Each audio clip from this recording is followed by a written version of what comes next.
Good morning, everyone. So, today is the first lecture of social justice, and there would be one more hours of next. I'm talking about the next lecture. So, next lecture, I'll be covering the internal security also. Okay. So, now you are having only 1 month left.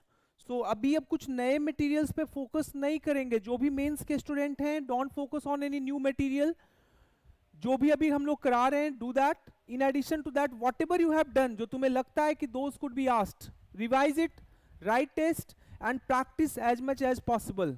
9th को और 10th को continuously 4 test हैं, GS1 के, GS2 के, GS3 के, GS4 के, 9th and 10th अगस्त को. So don't forget to write those test. Okay, so let's start with this one. In social justice, these are some of the issues which we think are important for this year. ठीक है friends? One is gender gap in higher judiciary. This has been an important cause of concern for our policy maker. Gender gap in higher judiciary when it comes to lower judiciary. अब जैसे बिहार हो गया, राजस्थान हो गया. So due to multiple steps, you will find you will find that at least women judges make somewhere around 30 to 40% of the total strength. But in higher judiciary, there is higher women gap. Second is climate change and women. Women are disproportionately getting affected by the climate change. Third is women in the conflict zone. Why this is important? Because of Israel-Palestine, Russia issue. Are you getting? So women in the conflict zone. Fourth is using technology to empower women and children. Technology is a like double-edged sword, right? It can be used for many of the negative purposes also, but at the same time, it can also be used positively, right? So how to use technology to make the life of women and children more better, to empower them. And fifth is beyond Beijing, unlocking a feminist future in India. What has happened? Beijing plan of action, जो specifically women के लिए था, it has already completed 30 years. This was taken back in 1995. Today we are in 2025. Okay, so that is why this is important. Health में universal health coverage always important. Obesity challenge in India, now this was in news because Prime Minister addressed this challenge in his मन की बात. अभी मार्च में Prime Minister called obesity as one of the next public menace which India is facing. Rural health and then anganwadi workers and associated issues. अभी क्या हुआ कि तमिलनाडु में, फिर आंध्रा में, फिर there are in some other states जहां पे anganwadi workers they went on strike. So what are the issues? What are the issues they are facing? Are you getting? That we would try to address. Education में there is a concept called learning poverty. What is learning poverty? Mother tongue as the medium for higher studies. Engineering में सुन रहे होगे कि now Hindi में engineering start किया जा रहा है, मेडिकल को हिंदी में किया जा रहा है. So that one. यूबीआई हमेशा से न्यूज में होता है, universal basic income, legalization of same sex marriage, then manual scavenging, and a new concept which was in news this year, posthumous reproduction. After the death, do you have the right, आपका death हो रहा है तो क्या आपके sperm को preserve किया जा सकता है so that आपके बच्चे को आगे पैदा किया जाए. Are you getting? So that is a concept of what are the legal issues, what are the ethical issues associated with it, posthumous reproduction. ठीक है? So these are some of the important topic which we would be covering. आज इतना नहीं हो पाएगा. I'll try to cover as much as possible. Gender gap in higher judiciary. We have often talked about SDG. बहुत सारे SDG की बात कर रहे हैं. We often talk about gender equality. We always want to achieve gender equality, right? At the same time, this is one of the policy goals of this country also, right?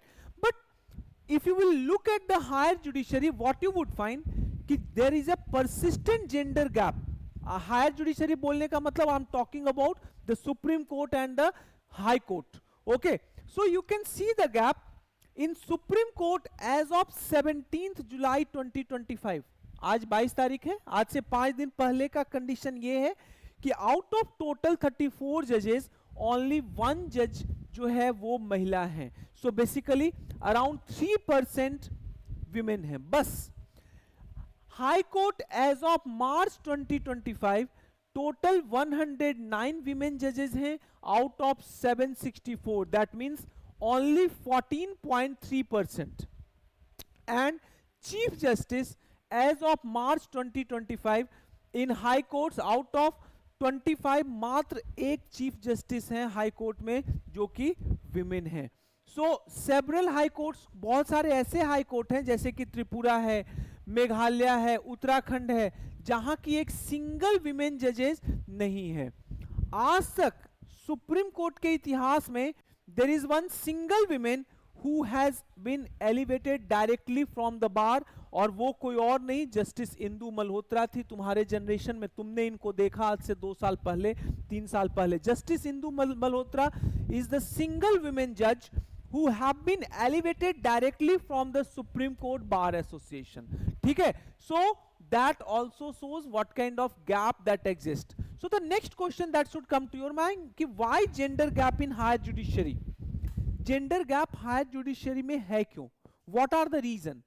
तो first reason has to do with opaque process. The whole process जो system है through which they are appointed, that is opaque, that does not allow transparency. अब जैसे खुद देखो, अभी women, those who want to become member, those who want to become जज, I am talking about the women advocates. So there is no formal application process और gender inclusive criteria.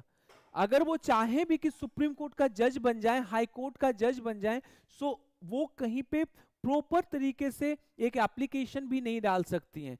Second is heightened scrutiny. ये मैं नहीं कह रहा हूं, हिंदू में आया था जैना कोठारी का एक आर्टिकल जिसमें लिखा हुआ था कि women face heightened scrutiny. Heightened scrutiny यहाँ पे बोलने का मतलब है they are suppose to fulfil more conditions than men. और दिस इज हैपेंड. अभी देखोगे जब तुम, व्हाट यू वुड सी कि इन सिंस 2022 मार्च 2025, ये मात्र 5 सालों में 9 time women recommended for high court judgeship were not confirmed by the government. और इन 9 टाइम्स में 5 बार सिर्फ और सिर्फ विमेन जजेस का नाम स्टक ऑफ किया गया है. जैसे कि से 3 जजेस का रिकमेंडेशन में गया तो सिर्फ विमेन जजेस का नाम हटा के बाकी लोगों को एलिवेट कर दिया गया. So this is another important problem. Second is structural and cultural barrier. अब विमेन जजेस, विमेन जो एडवोकेट हैं, they are having lack of network. जब नेटवर्क नहीं होगा, प्लस जब उनका क्या कहते हैं मेंटरशिप सपोर्ट नहीं होगा, when infrastructure is not inclusive, so that is also one of the reason behind low participation of women in higher judiciary. Second is deep rooted patriarchal norms and gender bias. Patriarchal norms is also responsible behind this.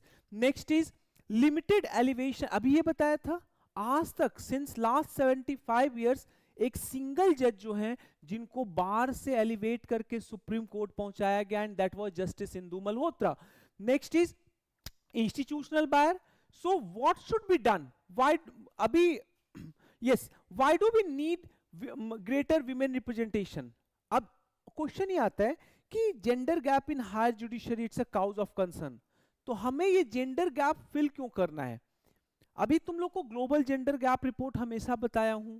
I often told कि nearly 123 years we would take in order to reduce this, in order to come to the parity, in order to reduce this gap, है ना? parity पे आने पे कम से कम 123 साल लगेगा. But in addition to that, gender equity के अलावा भी there are multiple reasons why we should be having more number of women in higher judiciary. First reason is it promotes gender sensitive jurisprudence. अभी खुद समझो मैं क्या बोलना चाह रहा हूं. अभी देखो, someone who has experienced the issues faced by the women, because women being a woman, she has faced more discrimination, she has understood the kind of barrier that exists for her. Are you getting? So the moment she would become judge, तो उसका जो women जज का जो obvious सी बात है judgment होगा, that would be more gender sensitive than male जज, because she has lived that life, She has seen that the root of patriarchy. She has seen the biasness prevailing in the society. So the first thing is gender sensitive jurisprudence के लिए we need women, greater women representation. Second is it also align with global commitment. हम लोग हमेशा SDG 5 में बात करते हैं like gender equality की. We often talk about सेडा की, सेडा के बारे में बताया था, है ना? सो इंडिया का अपना ऑब्लिगेशन है in CEDAW where we have said that we would try to eliminate discrimination against women in public life. Public life में वुमेन के खिलाफ वॉट एवर डिस्क्रिमिनेशन एग्जिस्ट करता है, we need to end it. Third important is counter systemic bias. अभी खुद देखो, right now judiciary is male dominated. In fact बहुत सारे आर्टिकल्स लिखे गए हैं तो वो बोलते हैं कि जुडिशरी जो है that is nothing but the perpetuation of patriarchy. ठीक है, जुडिशरी में सबसे ज्यादा पैट्रियार्की परपेचुएट होता है. So right now judiciary is male dominated and that needs to change. अगर इसको चेंज करोगे तो क्या होगा, automatically whatever the stereotypes that exist for women that would end and consequently women would be more productive and at the same time gender equity can be achieved.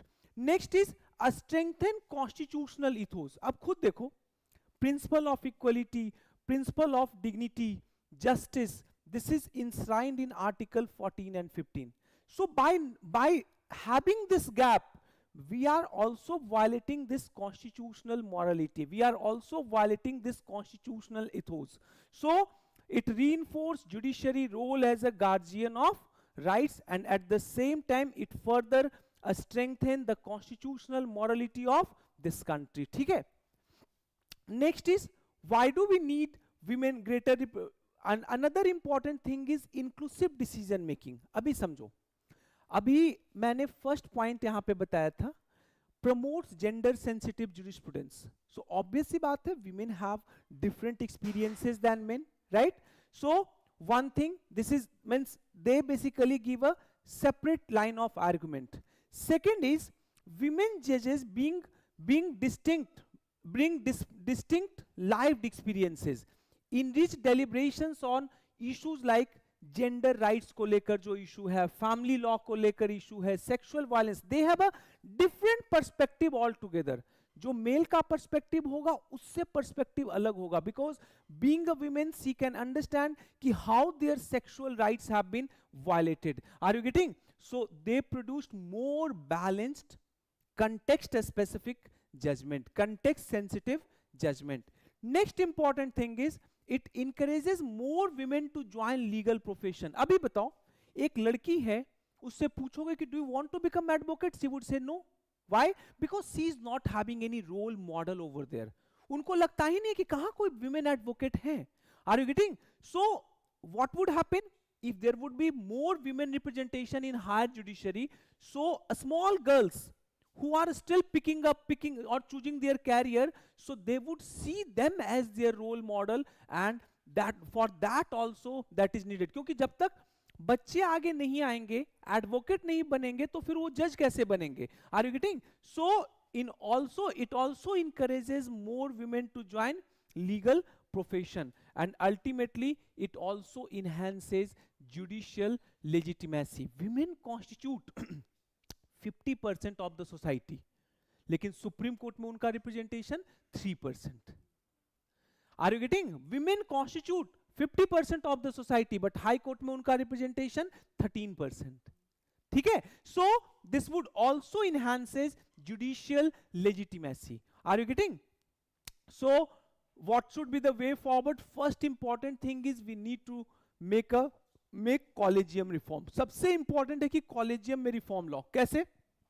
You need to establish clear eligibility criteria. Who are suppose to become the high court जज और the supreme court जज. Clear eligibility criteria लाइए. In fact promote this application process also so that women can submit their own application ki I'm also interested in becoming. Are you getting? So a structured application process for judicial appointment. Second is justify rejection of women nominees. अभी मैंने बताया कि in between 2020 to 2025 9 times government have rejected women nominee name, और उसमें भी 5 times सिर्फ और सिर्फ विमेन जजेस का ही नाम काटा गया है. So make it mandatory that why government is recommending it. उनको रिवील करना चाहिए रीजन कि these are the reason why we have decided to reject their name. Are you getting? So this is one thing. Then next is institutionalize gender representation. What is the gender representation? अभी खुद समझो. यहां पे आप mandatory 1/3 reservation policy bring it for high court and supreme court. This is one way. And second is इसका भी consider horizontal reservation. इसका मतलब क्या है? Within these 1/3 we must ensure that कि SC communities, ST communities, they are also represented. Are you getting? So second important thing is institutionalization of gender representation. Third is sensitization and cultural change. अभी खुद समझो. एक और problem है. आज जो हमारा जो बार एग्जामिनेशन है, क्योंकि ऑब्वियस सी बात है this is male dominated. Exam का क्वेश्चन पेपर जो सेट किया जाता है वो मेल के द्वारा किया जाता है. Are you getting? So what we need to do, we need to include gender sensitization model in examination. We need to include gender sensitization module in means law syllabus also, so that people जो advocate बने they can remain more sensitized. ठीक है. Next is in USA. USA का ये मुझे system बहुत अच्छा लगा. Gender bias task force. इसका काम क्या है पहले समझो. दे गो थ्रू द सिस्टम. पूरे सिस्टम को ये बीच बीच में एग्जामिन करते रहते हैं टू सी कि what are the important biasness that is prevailing in that system. जैसे कोई भी लेट्स सपोज कि दे आर लुकिंग एट, मान लो मिनिस्ट्री ऑफ फाइनेंस का कोई डिपार्टमेंट, तो how that disproportionately affect the women participation. They try to look at those biasness and then they provide reforms. ठीक है. तो ये एक इंपॉर्टेंट वे फॉरवर्ड हो सकता है even for India. We can set up a permanent body. उसका काम सिर्फ रहेगा to identify gender biasness in most of the important laws, most of the important institutions. Are you getting? Next is infrastructure support for women जजेस. अब देखो, women being a women they require some different infrastructure then male. ठीक है. अब उसके लिए आपको अच्छा इंफ्रास्ट्रक्चर डेवलप करो. विमेन फ्रेंडली हो सकता है कि कुछ उसमें जो जजेस हो वो लैक्टेटिंग मदर्स हो, तो बच्चे के लिए भी वहां पे चाइल्ड केयर फैसिलिटी चाहिए. Then in addition to that child care facilities के अलावा भी क्रेच फैसिलिटीज एंड और भी सारी चीजें हैं that they need. Proper hygiene होना चाहिए, सैनिटेशन होना चाहिए. Are you getting? So women friendly infrastructure is also need of the hour. And then annual auditing of judicial infrastructure. ये क्यों लिखा बताता हूं. Unless and until you would not do the auditing of judicial infrastructure, how would you come to know that whether the infrastructure is gender friendly or not? है ना? So this is also needed. कोई दिक्कत यहां तक clear है? Next is you should learn from the best. अब यहां क्या है, साउथ अफ्रीका केस मुझे बहुत अच्छा लगा. सर नीरज जी इधर देखिए, साउथ अफ्रीका केस बहुत अच्छा लगा. साउथ अफ्रीका में क्या है, women constitute over 40% of judges across South Africa judiciary. अब कैसे ये संभव हुआ? 40% is a big number. So it has been done through both method. Constitution में थोड़ा कोटा भी लाया गया है and at the same time they have been promoted also. ठीक है. So South Africa का जो Judicial Service Commission है, they actively promote diversity in appointments. अब कैसे ये डिवर्सिटी इन अपॉइंटमेंट करते हैं? सबसे पहले how many of you know intersectional issues? What is intersectional issues? What is the intersectional diversity? हाँ, black and white is intersectional diversity. What is intersectional diversity Prince? Any idea? हाँ, no idea. हाँ, basically intersectional diversities are those diversities which are overlapping, layered discrimination. A woman is suffering not just because she is a woman but also she is a Dalit. A black woman has different problem than white women. White women suffer just because she is having women as a gender, but black women is suffering because she is at the intersection of both. Gender में women है and at the same time her colour is black. Understood? So that is intersectional diversity. So what they did, they integrated intersectional diversity. वहां पे race, gender, socio economic background को भी वो समझना शुरू किया and consequently that has increase the overall number of जजेस in South Africa. Next is Canada. Canada में women comprise nearly 44% of federally appointed judges. हर 100 में 44 अप्रोक्सीमेटली जो जजेस हैं वहां कनाडा में दे आर विमेन. तो वहां कैसे किया गया? First thing is transparent appointment and second thing is a strong constitutional commitment. Constitution के द्वारा भी they try to make it like clear that there would be more women friendly infrastructure. women को ज्यादा से ज्यादा अपॉइंटमेंट करना है. consequently nearly 44% of federally appointed judges are women. ठीक है. नेक्स्ट इज जस्टिस बनर्जी जब रिटायर हो रही थी तो उन्होंने एक बहुत अच्छी बात बोली थी and this needs to be understood. इसका कंटेक्स्ट भी समझना. उन्होंने क्या बोला? अभी होता क्या है, विमेन जज बनी, so many of the different researchers they would write articles saying कि अरे भाई India is moving, India is progressing. वो क्या बोलती थी पहले समझो. normalize women's appointment rather than celebrating them as exception. Why are we writing an article after one Supreme Court judge, women judge has been appointed? Bhai, you are still, the moment you have decided to write an article, so you are considering it as an exception. Make it normal. Make it as part and parcel of this Indian judiciary. We are not some exception. We are also the part of this society. So normalize women's appointment. Understood? तो ये उनका बहुत अच्छा statement था. That's why I have written it over there. कभी भी women से related judiciary में कोई भी क्वेश्चन आएगा, you can quote this. ठीक है? हाँ, yes, obvious. तो she was talking about higher judiciary. That's why I have mentioned it. ठीक है? Next is climate change and women. Now why climate change and women? Climate change is happening and there are multiple reports which in the recent 5 to 6 months which have been published and talking about how climate change is going to disproportionately impact women. कल कुछ मैंने case study भी Telegram पे डाले थे. ठीक है? Go through those case study, make some of the important what you call best examples for your GS4 also, GS2 also. ठीक है? So context क्या है? UN Women का रिपोर्ट आया था Prince on interconnection between gender inequality and climate change. इसी साल 2025 अप्रैल में this was published, जहां पे it has shown the interconnection between gender inequality and climate change. मतलब climate change has to do with gender inequality. Gender inequality was already there.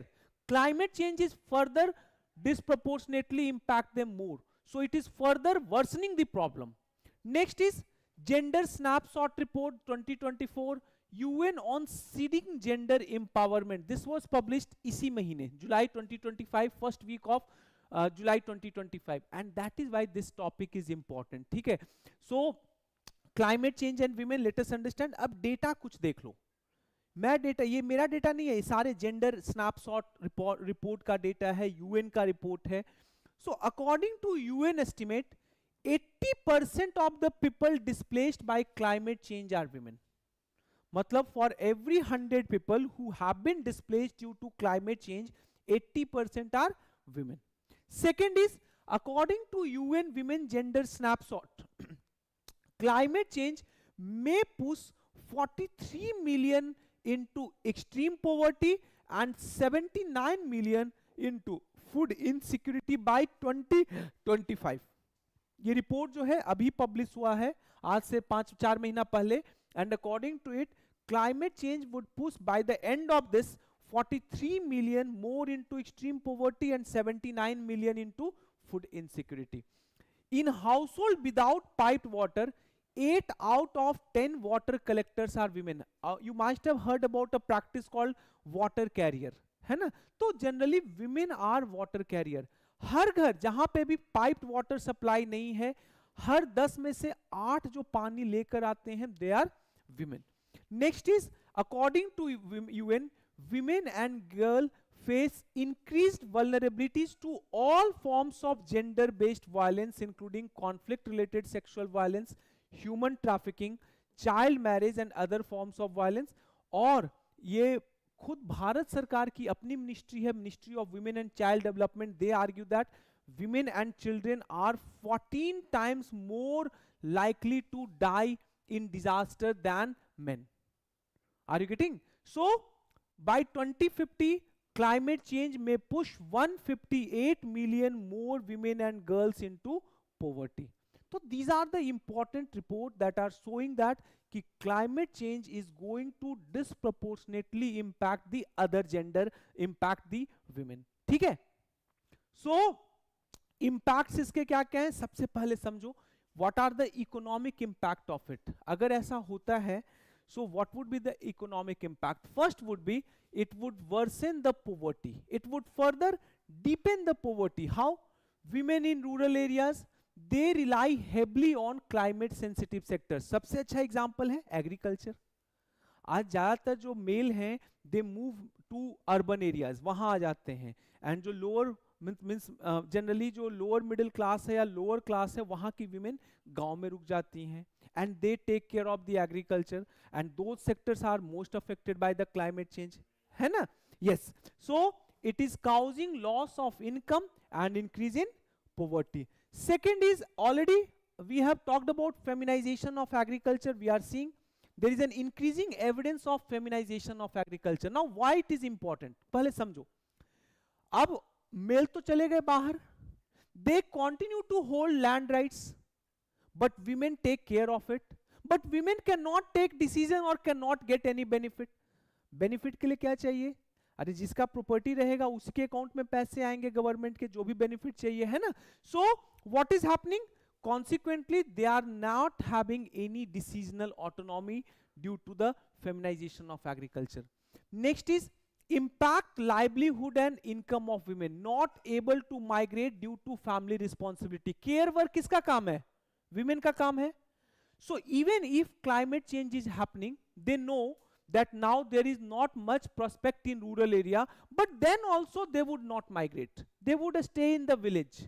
Are you getting? So obligated to work for lower wages. अब वहां रहना है, husband है नहीं, तो कुछ ना कुछ काम करेंगे, so they would be forced to work for lower wages. ठीक है? Next is social impact, affect water and food security. अभी मैंने बताया था कि हर 10 में से 8 जो वाटर कैरियर हैं they are women. Around 2.5 months per year, gender snapshot report में बोला गया है कि per year women devote on caring water. हर साल लगभग 2.5 महीने के टाइम उनको लॉन्ग डिस्टेंस तक जाना पड़ता है in order to bring water. ठीक है? Next is food insecurity. Women sacrifice due to patriarchal norm. What exactly happen? Women are the last to end. एक तो ये भी है. दूसरा क्या है? इन केस इफ फूड, अभी घर में फूड का अवेलेबिलिटी कम है, so women are suppose to be more altruistic. अरे भाई वो हस्बैंड है, उनको खिलाओ, तुम कम खाओ. Are you getting? So consequently this also increases food insecurity. होता है, इन जनरल इट हैपेंस, है ना? सो दिस इज है ना, पतिव्रता नारी. So basically what that is, पतिव्रता नारी यहां पे बोलने का मतलब क्या है? You are means women are expected to be more altruistic. भाई मेरे को सैक्रिफाइस करना है अपने हस्बैंड के नीड्स के लिए, अपने हस्बैंड की जरूरत के लिए. Are you getting? So that is another problem. Next is increase in gender based violence. 2025 UN spotlight क्या बोल रहा है कि there is increase in violence against women during heat waves. Heat waves के टाइम जो वायलेंस का cases है that goes up by 28%. I don't know how they have figured it out, but there must be certain mechanism. ठीक है? Next is increase in a school dropout. Girls more likely to be withdrawn from a school during the any issues. अगर family को कोई problem हो रहा है, Covid के time this was actually observed. Higher dropout were observed in girls than boys. खास करके उनको प्राइवेट स्कूल से ज्यादा ड्रॉप कराया गया था विमेन को. रीजन उनको यस है ना, केयर के लिए. और सेकेंड इज पैसा. तो पैसा अगर हम स्पेंड करेंगे, मनी इज लिमिटेड, तो वो पैसा मैं लड़कों के पढ़ाई पे करूंगा, बेटी की पढ़ाई पे नहीं करूंगा. Are you getting? That was also one of the reason. जैसे प्राइवेट एजुकेशन, मैं क्यों ये स्पेसिफिकली हाईलाइट कर रहा हूं, ज्यादा लड़कियों को ड्रॉप कराया गया प्राइवेट स्कूल से देन मेल, तो इसका मतलब क्या हुआ, हर घर में लगभग बेटा बेटी दोनों हैं, बेटों को अपॉर्चुनिटी दिया जाए so that they can further grow, लेकिन लड़कियां जो हैं they can join any of the government school. ठीक है. Health and safety impact, obvious सी बात है, climate change would have the higher mortality risk. WHO बोल रहा है कि they suffer larger decrease in life expectancy. Women जो है they suffer larger decrease in life expectancy plus higher mortality. Increase maternal health risk. Lancet study बोलता है, ये तो 2025 का ये स्टडी है, कि pregnant and lactating mothers they are more vulnerable to malnutrition and childbirth complication due to climate change. Spike in gender based violence 2025 UN spotlight report अभी बताया कि climate change actually it is causing social and economic stress and consequently overall the violence against the women that is also going up. Okay Prince, कोई दिक्कत बाबू? Next is a structural barrier. अब खुद देखो, जब women जो है, अभी अभी तुम खुद समझना, would they have decisional autonomy? है ना? So that is the problem. अभी है क्या कि they are having less control over resources. जो पैसा कमाता है उसके पास ही decisional autonomy होता है generally, and women have less control over resources. Consequently, they have limited decision making powers. उनके पास decision making power is also limited when it comes to distribution of resources. Second problem is intersectional inequalities. होता क्या है कि जो India में भी climate policies हैं, these are basically you know वो ऐसे करके वो पॉलिसीज बनाए जाते हैं. दो प्रॉब्लम है इंडिया में क्लाइमेट पॉलिसीज में. फर्स्ट प्रॉब्लम इज कि हमारे यहाँ जेंडर न्यूट्रल क्लाइमेट पॉलिसीज नहीं बनाए जाते हैं. सेकेंड प्रॉब्लम ये है कि we basically try to make one single fit model.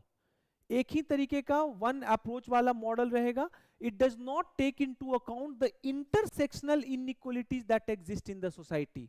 अब जैसे जो दलित विमेन हैं, they face different type of problem than से अपर कास्ट विमेन. मानते हो कि नहीं? है ना? Because they are suffering not just because of women but also because they are Dalit. Are you getting? So this is also absent in climate policies. They do not try to incorporate this intersectional inequalities which exist. ठीक है? Next is women as mitigator of climate change. अब women का मैंने कल example जब मैंने देखा तो I was really shocked. कल परसों जब पढ़ रहा था ये सब topics, so I was really shocked. They are, means see, they are disproportionately affected. They are the least contributor to climate change, but they are playing a very important role in order to affect, means in order to stop the impact of climate change. They are in fact acting as one of the important mitigator. अब Colombia में Bogota का एक नाम सुने होगे जगह, ठीक है? तो वहां पे there are some Conchera women. What they used to do, तुम्हें बता देता हूं, पहले समझो. इधर अभी इधर देखो, मोबाइल रखो. मॉलुस्क समझते हो ना? मॉलुस्क खाए हो? नहीं खाए हो? तो मॉलुस्क जो है, सो बेसिकली उसका वो लोग वहां पे they use to harvest mollusc for income as well as for food. Over a period of time ये जो कोंचेरा विमेन थी कोलंबिया में, दे रियलाइज दैट कि जो टोटल मॉलुस्क हार्वेस्ट है that is going down as the mangroves plantations are going down. जैसे जैसे mangrove का डिस्ट्रक्शन हो रहा है, so total harvesting of mollusc is also going down. Consequently they started replanting the mangroves, and now once again they have ensured कि mollusk harvesting भी होता रहे and at the same time coastal protection भी उनको मिला, है ना? So one thing. Second is तुलसी गौरा का नाम सुनोगे. She has gotten Padma Shri also. तुलसी गौरा को ये मिला है, पद्म श्री मिला है. So she is called as encyclopedia of forest. अभी तक लाइफ में उन्होंने 30,000 से भी ज्यादा ट्री अपने हाथ से लगाया है. Tulsi Gowda, I think she is no more now. इसी साल डेथ हुआ, ठीक है? So she has planted over 30,000 trees, है ना, नाम सुने भी होंगे तुलसी गौड़ा का. Second is, in fact, PM मन की बात में भी he has used Tulsi Gowda multiple times. Next is women in clean energy and technology. Africa में there is a concept called solar sister initiative. उनका काम क्या है? They would be providing you training on how to use solar lamps. Consequently, what would happen? अब जैसे देखो घर के अंदर पॉल्यूशन में सबसे ज्यादा किसका, अगर किचन में if you are using the dung cakes और if you are using the kerosene lamp, so it is going to cause more pollution to women and affect they would be more affected. So that is how they are helping them. Next is Charlotte Magai. It helps Kenyan women transition from dirty cook stoves to clean one. इसी type का है, solar sister initiative type का है. ठीक है, कोई issue यहां तक? Next is women in governance and policy. Maldivian women जो हैं, because they have suffered due to the sea rise, so they have become one of the important participant in climate movements. They have been asking the government to go for making such policies which can stop the rising sea level and at the same time incorporate the women needs. Next is Greta Thunberg. इनका नाम कौन नहीं जानता, almost everyone knows. So they are right now influencing, she is right now influencing climate debates. उसी तरीके से चिपको movement याद होगा, एनसीईआरटी में पिक्चर है, विमेन हैव वो ट्री के साथ अपने आप को अटैच कर लेती हैं. चिपको मूवमेंट हुआ, अपीको मूवमेंट हुआ, UPSC has already asked about it. So conserving ecosystem. Next is women of Khajuraho village. Khajuraho village का केस स्टडी मैंने कल या परसों आप लोगों के साथ कल किया था टेलीग्राम पे, already I shared it, go through it, एक बार देखो. So right now this model is known for rainwater harvesting, this is known for natural dye use, tree planting. तो ये एक बार go through it. ठीक है, so what exactly these examples shows कि women are also a significant mitigator to climate change. ठीक है, next is what are the best practices and case studies. अभी Colombian women वाला मैंने बताया है ना, वहां पे कोंचेरा विमेन के बारे में बताया कि what they used to do. ये मॉलुस्क को हार्वेस्ट करते थे for income and other thing. They realize that कि due to destruction of mangroves उसका नंबर कम रहा है, so consequently they started replanting mangrove. Solar system बताया.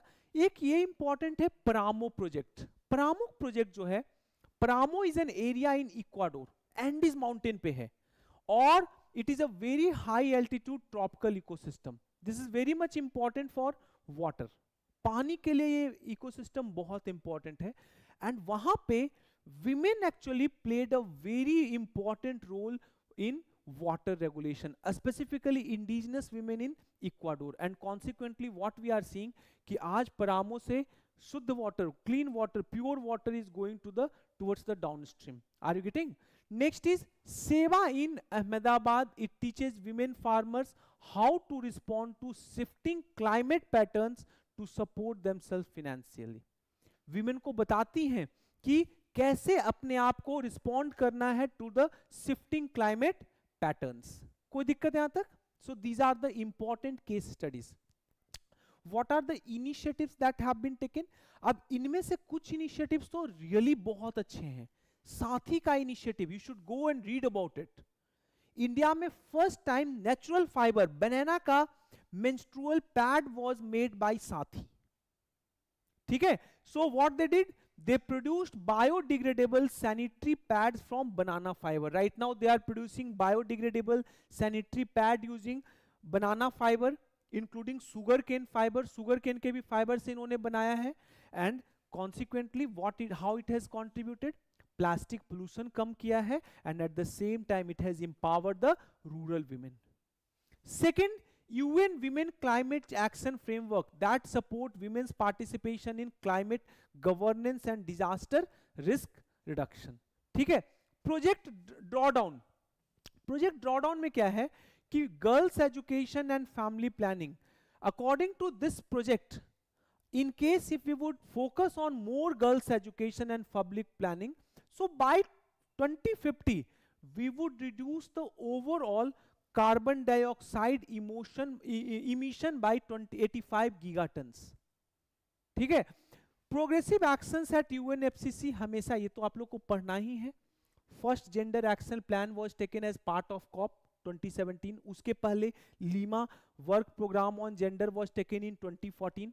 सो these are the important actions that have been taken at UNFCCC. Government का अपना initiative है in order to strengthen the महिलाएं, women को स्ट्रेंथन करने के लिए गवर्नमेंट हैज ब्रॉट महिला Kisan Sashaktikaran Pariyojana. It empowers women in agriculture and makes systematic investment to enhance women's participation in climate policies, ठीक है। नेक्स्ट इज एग्रीकल्चर, एलपीजी पहल सब्सिडी। एलपीजी पहल के बारे में जानते ही हो, है ना। मनी जो है, money is being transferred, so minimises health issues arising from the use of unclean fossil fuel. Next is Mahila Housing Trust. Mahila Housing Trust का ये actually it started back in Ahmedabad and right now it is playing very important role in empowering women through collective action. Women को empower कर रहे हैं through collective action. Actually it is led by also women and technical incubation. कोई women अगर if they are developing some technology जो कि climate friendly है, so they are helping them. Next is project Surya. They address climate change by deploying energy efficient cook stove in rural India. Rural India में energy efficient cook स्टॉव्स को ये लोग deploy करा रहे हैं। कोई दिक्कत यहां तक क्लियर है? कम्युनिटी बेस्ड इनिशिएटिव, अब इसमें एक ये है, ये मैंने भी कल भी दिया था, कल इसका भी आर्टिकल भेजा हूं, South Asian young women in water. So basically they build leadership in water governance across South Asia. Are you getting? Next is Talk Dharti. ये सब बहुत इंपॉर्टेंट मुझे आइडिया लगा। अब ये क्लाइमेट पार्टी, एक दिल्ली का चार्टर्ड अकाउंटेंट ने 2023 में एक सेपरेट पार्टी ही बनाया है। The name of that party is Climate Party. इसका सिंपल गोल है to support those people in politics who are climate friendly, ठीक है। That was made back in 2023 by a Delhi based chartered accountant. उसी तरीके से there is a concept called Talk Dharti to me, Talk Dharti to me. So India का पहला sustainability magazine is Talk Dharti to me, ठीक है। सो youth led platform for climate awareness and community engagement. कोई दिक्कत यहां तक क्लियर है? ये ध्यान में रखेंगे। ये सारा जो मैंने अच्छे एग्जाम्पल दिए हैं, इनको यूज एग्जाम में करना है। बिकॉज होता क्या है, ज्यादातर बच्चे इन जनरल पॉइंट्स लिखकर मेंस में आ जाते हैं। These kind of action we should be taking. आप बहुत ज्यादा स्पेसिफिक बनाओगे उसको फिर। Yes, बिल्कुल, this can be used in हमेशा कोई भी। Let me tell you one thing, Prince, we cannot compartmentalize this GS2 and GS4. Both needs to be studied together. Integrate करो दोनों को, ठीक है। हाँ, प्राइवेट सेक्टर, अब ये भी बहुत अच्छा लगा। इनका कॉन्सेप्ट देखो, luminous power technology, what they have done, they have redesigned the whole transformer assembly lines. पूरा का पूरा transformer assembly lines to be operated by women. Luminous Power. दूसरा है रिन्यू पावर। रिन्यू पावर में क्या है, 40% जो बोर्ड का डिवर्सिटी होगा, कंपनी का जो बोर्ड होता है, those would be mandatorily women. Minimum 40% is required and they promote women led sustainability project. Next is well-spin living. So basically they upcycles textile waste through women's cooperative. तुमने कपड़ा खोलकर फेंक दिया तो उसको फिर से वो लोग क्या करते हैं, they upcycle textile waste. Are you getting? So they generate income and at the same time they are reducing emissions. तुम फेंक दिया और उसको अगर वो यूज करके दोबारा नए तरीके से क्लॉथ्स बना रही है, so they basically that is going to help you out. Next is what should be the way forward. First is we need to mainstream gender in climate policy. अभी हमें करना क्या है, जेंडर को क्लाइमेट पॉलिसी में main stream करना होगा. Right now what is happening, it is being prepared by having one sided view. ठीक है, तो अभी हमें जेंडर को उसमें इनकॉर्पोरेट करना है. We need to integrate gender responsive approaches in climate action plan. Women constitute 50%, but they are not significantly participating in governance. They are not significantly participating in policy making. So we need to do that. Second is invest in women led climate solutions. अभी हमने बताया जैसे कि renew power है. So these kind of अगर idea आ रहा है, so invest in those. Are you getting? So that ultimately women's access to climate finance and green jobs can be increased. Renew power need scaling. Solar sister जो Africa का है, that need scaling. Strengthen representation and leadership. Ensure women's equal participation in climate negotiations. कोई दिक्कत? Clear है? Build capacity through education and training. This is another way. आप women को और educate करो. जब education दोगे, so automatically they would learn how to remain resilient to climate change. जो भी climate change का जो issues आ रहे हैं, उसको और ज़्यादा अच्छे से वो लोग ये कर पाएगी, and at the same time they would be preserving the indigenous system also. Next is protect rights and address vulnerability. Since women suffer more because of the climate change, violence भी अभी हमने देखा, overall violence also goes up by 24% during the heat stress, अभी देखा था, है ना? So protect rights and address vulnerabilities and ultimately foster community led adaptation. देखो, ultimately you need to empower women to lead climate resilience projects. आप mangrove plantation में उनका help लीजिए, वाटर हार्वेस्टिंग में हेल्प लीजिए, क्लीन कुकिंग इनिशिएटिव्स में उनका help लीजिए. कोई दिक्कत यहां तक? क्लियर है? लैंडमार्क केसेस रिलेटेड टू, अच्छा ये बहुत सारे लोगों को नहीं पता होगा. मैं हमेशा से रंजीत सिंह केस बोलता था. रंजीत सिंह केस जहां पे supreme court said that the you have a fundamental right against the adverse impact of climate change. But where is the source of this case? From where Supreme Court took this idea? And this was the idea. Global reference was Swiss women climate case that came also in 2024. क्या हुआ क्या था? इस case में European court of human rights ने जो था, they ruled in favor of Klima Senior Inen Swig. ये it was basically means it was a, you can say कि what that is called, some kind of association of women. So they ruled in favor of this group, saying that inadequate climate action violates right to life and right to health. If government is not taking adequate climate actions, then that directly violates their fundamental right to health and right to life. This became one of the source of inspiration for M.K. Ranjit Singh case, जहां पे supreme court ने सिर्फ ये नहीं बोला कि you have a right against adverse impact of climate change under Article 21, but also says कि women's vulnerability to climate change must be factored into policy and infrastructural decision. Because women are more vulnerable, so whatever their vulnerability to climate change is, that need to be addressed through policies, that need to be addressed through infrastructure decision. ठीक है? तो ये अभी इतना detail में कोई बताता नहीं है, मैं बता दिया कि स्विस केस जो था women climate case, this was the source of inspiration for MK Ranjit Singh case. So both you can use. ठीक है? आप सीधा वहां पे बता दोगे कि Swiss women climate case in 2024 which openly says that inadequate climate action violates right to life and right to health, and that became source for MK Ranjit Singh case. ठीक है? Women in the conflict zone, this is another important issue because we are seeing कि even in Israel, even in Ukraine, women are more disproportionately affected. छोटी छोटी लड़कियों का death हो रहा है, बच्चों का डेथ हो रहा है, बूढ़े लोगों का डेथ हो रहा है. Are you getting? So women are basically suffering. So context is Israel-Palestine issue, context is Ukraine issue, context is Yemen issue, context in Myanmar. Even in Myanmar, women are more suffering than men due to this military junta. Okay, women का क्या होता क्या है ना कि let's suppose कि म्यांमारी military या any wants to take revenge against the people. लोग भाग गए, उनकी महिलाएं घर में पकड़ाई, उनका रेप होता है. Are you getting?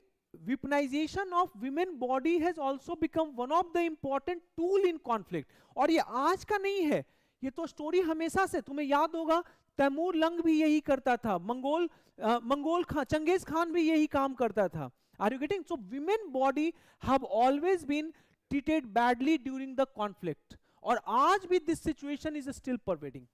आज भी ये situation है, still women are the worst sufferer in the conflict zone.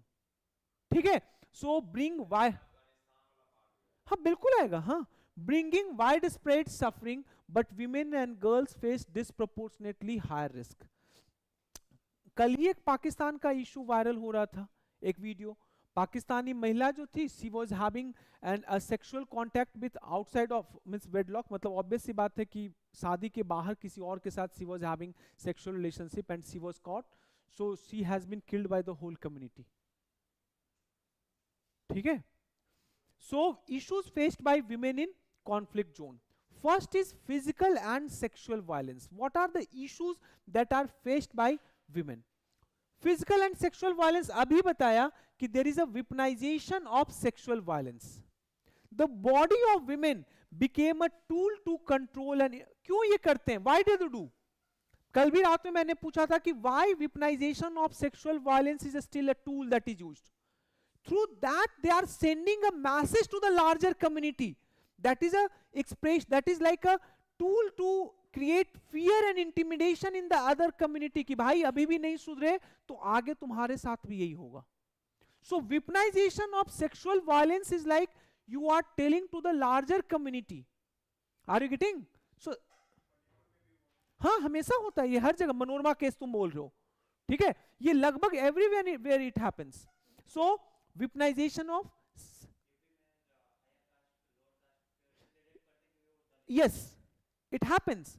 So women body become a tool to control and intimidate. आप larger community को मैसेज करना चाह रहे हैं तो उस community की women के साथ आपने रेप किया, so that you are giving the community message कि बेटा सुधर जाओ नहीं तो अगला तुम लोगों के साथ भी यही होगा. So that is why weaponization of sexual violence is quite common during the conflict.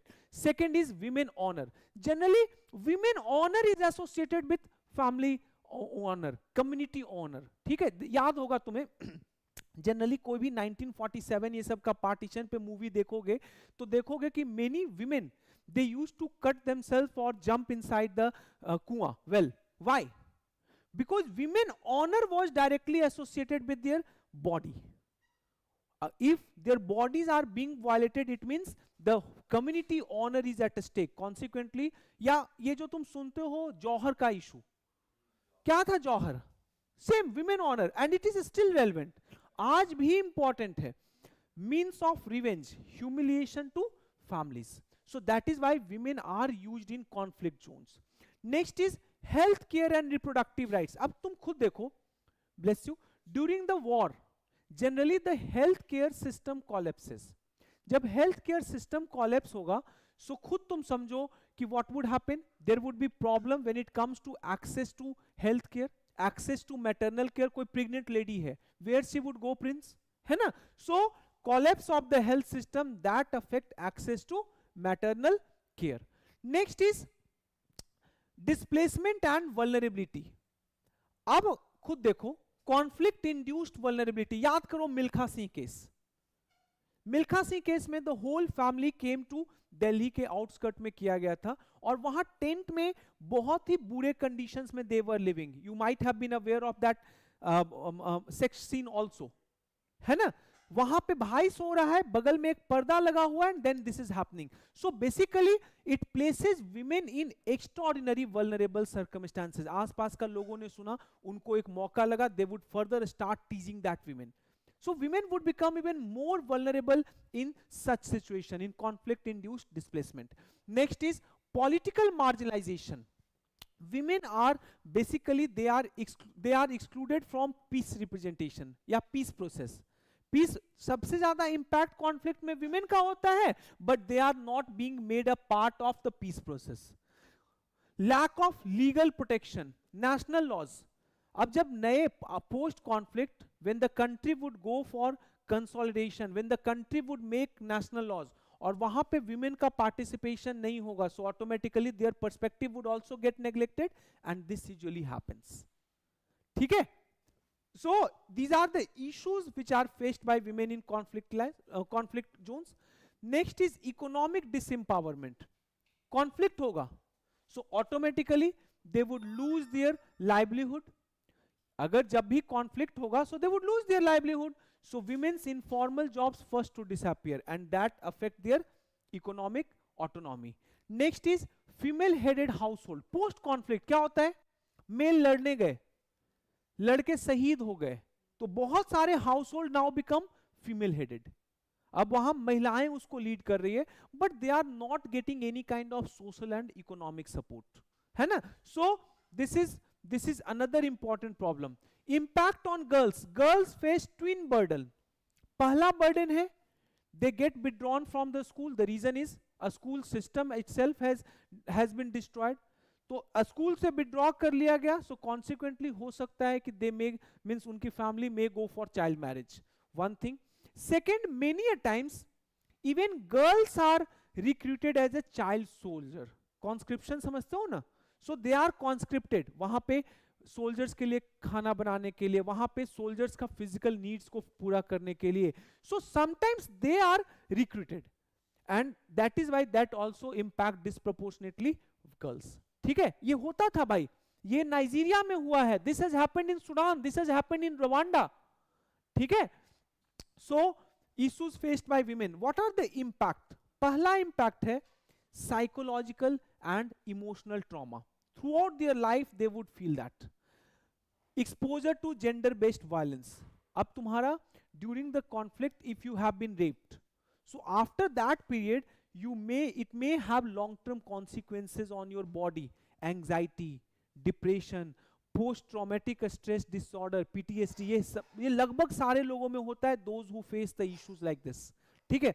Second is disruption of education and economic stability, and this is having intergenerational impact. खुद देखो, educational disruption हुआ, जब educational disruption होगा, so overall economic opportunities would come down.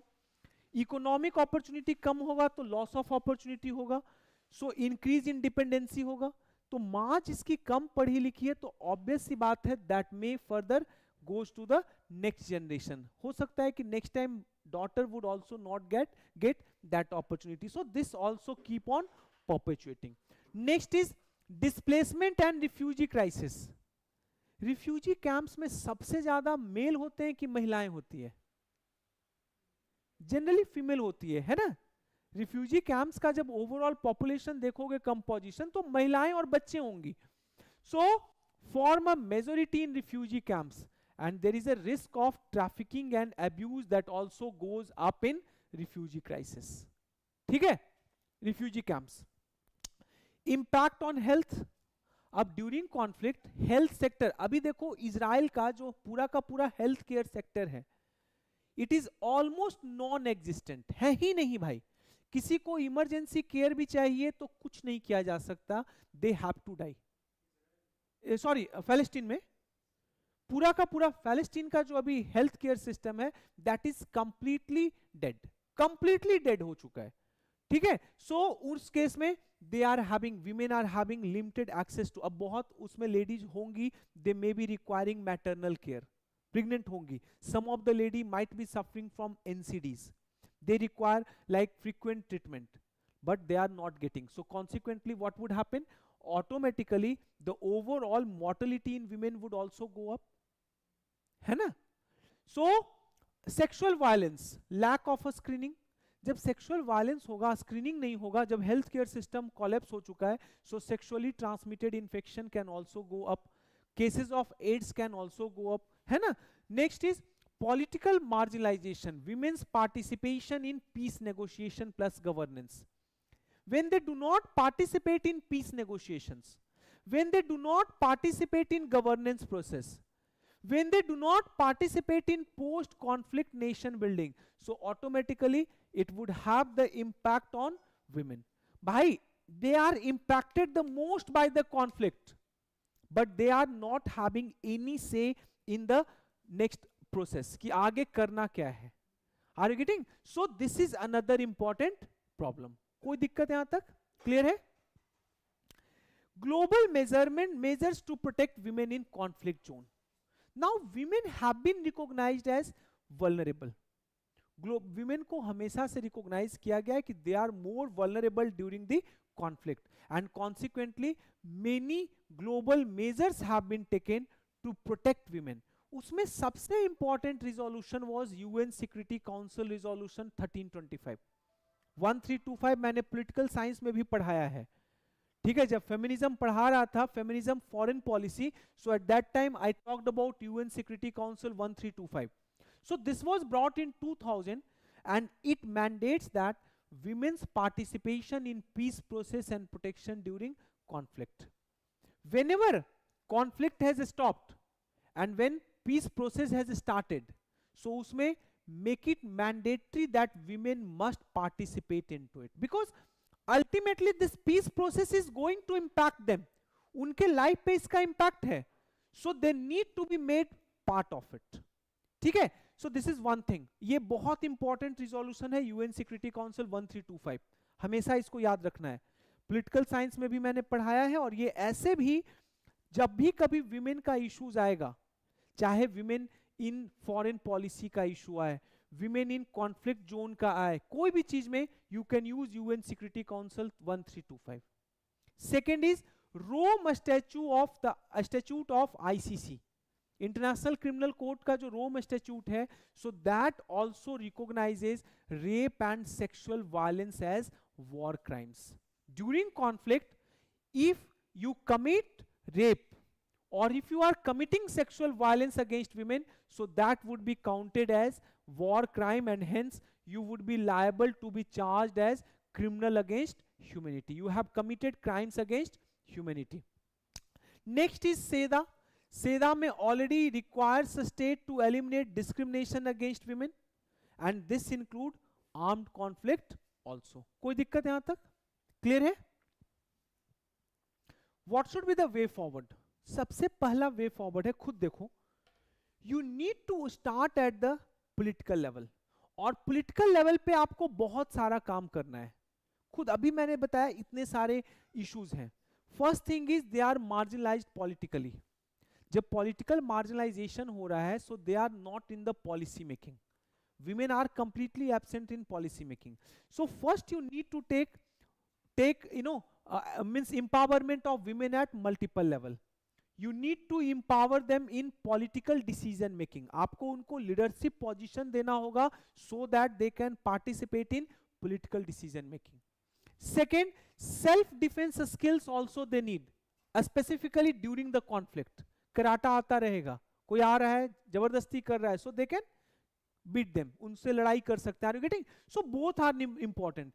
Third is conflict resolution abilities. They need to be taught how to go for conflict resolution in case conflict gets over. लड़ाई के बाद, अब जैसे तुम्हें क्यों लगता है कि सिर्फ मेल लीडर्स ही ये कर सकते हैं? Because this is how they have been trained.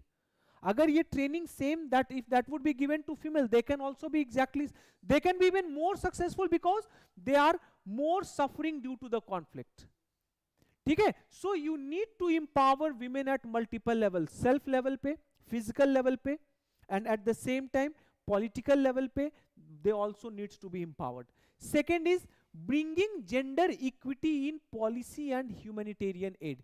Ensure that services, चाहे वो means health care हो, चाहे वो food हो, चाहे वो housing हो, so it is tailored to meet the needs of women. Women का जो need है that must be accommodated in health care policy, food policy, shelter policy. Foster global collaboration.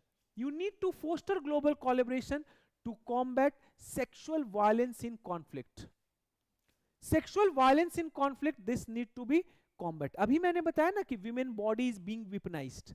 Sexual violence is one of the important tool used in war. So we need to combat sexual violence in conflict. Next is share best practices and resources. जो best practices है, कोई country ने बहुत अच्छा important ये steps लिए हैं, so share it with the world community. ठीक है. लीगल एंड इंस्टीट्यूशनल रिफॉर्म्स, खुद देखो, अब someone who has participated in the conflict violated the women, so generally क्या होता है, due to the tardy legal process nothing happens to them.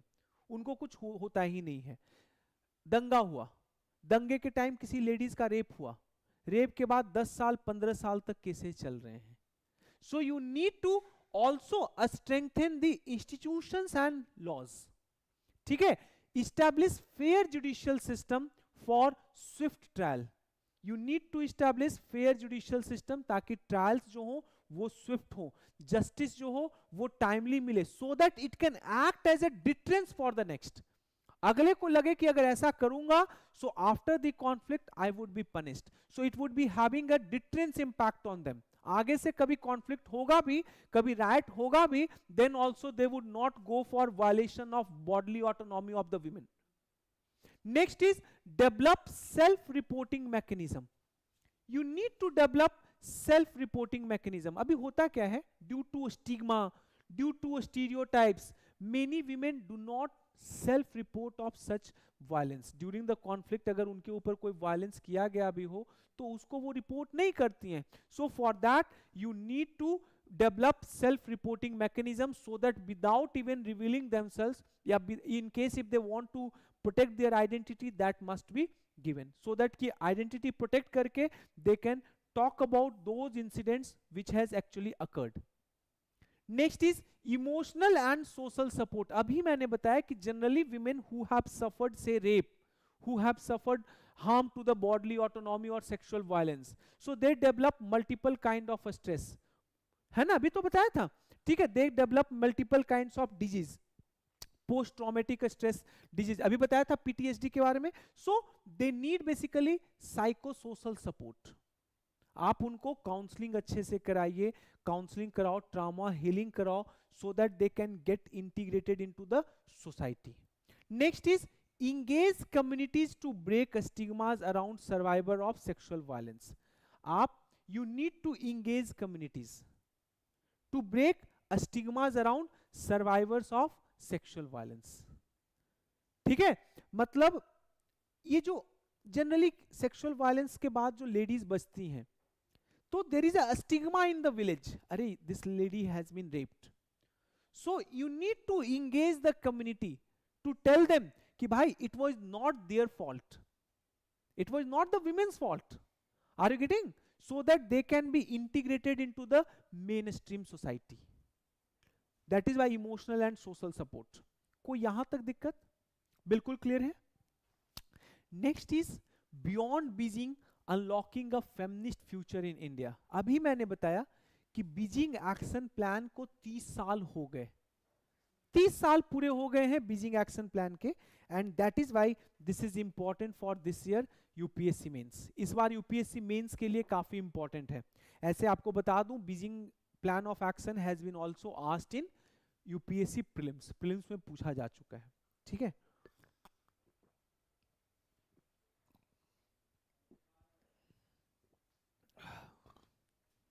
सो पहले समझेंगे what is Beijing. Beijing declaration, 30 years of Beijing Declaration has been completed. This was adopted in 1995 at the 4th World Conference on Women. Women पे जो 4th World Conference हुआ था वहां पे this was adopted.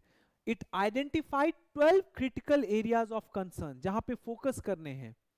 Poverty पे focus करना है, education पे फोकस करना है, हेल्थ पे फोकस करना है, violence, economic empowerment, decision making. इसके अलावा देयर वर 6 मोर एरियाज, उतना इंपॉर्टेंट नहीं है। इंपॉर्टेंट अभी आप समझ गए कि there were 12 critical areas that were identified. उसमें some of the important was violence, education, poverty, health, economic empowerment. India was among 189 signatories with over 200 Indian women who participated in this 1995 event, ठीक है।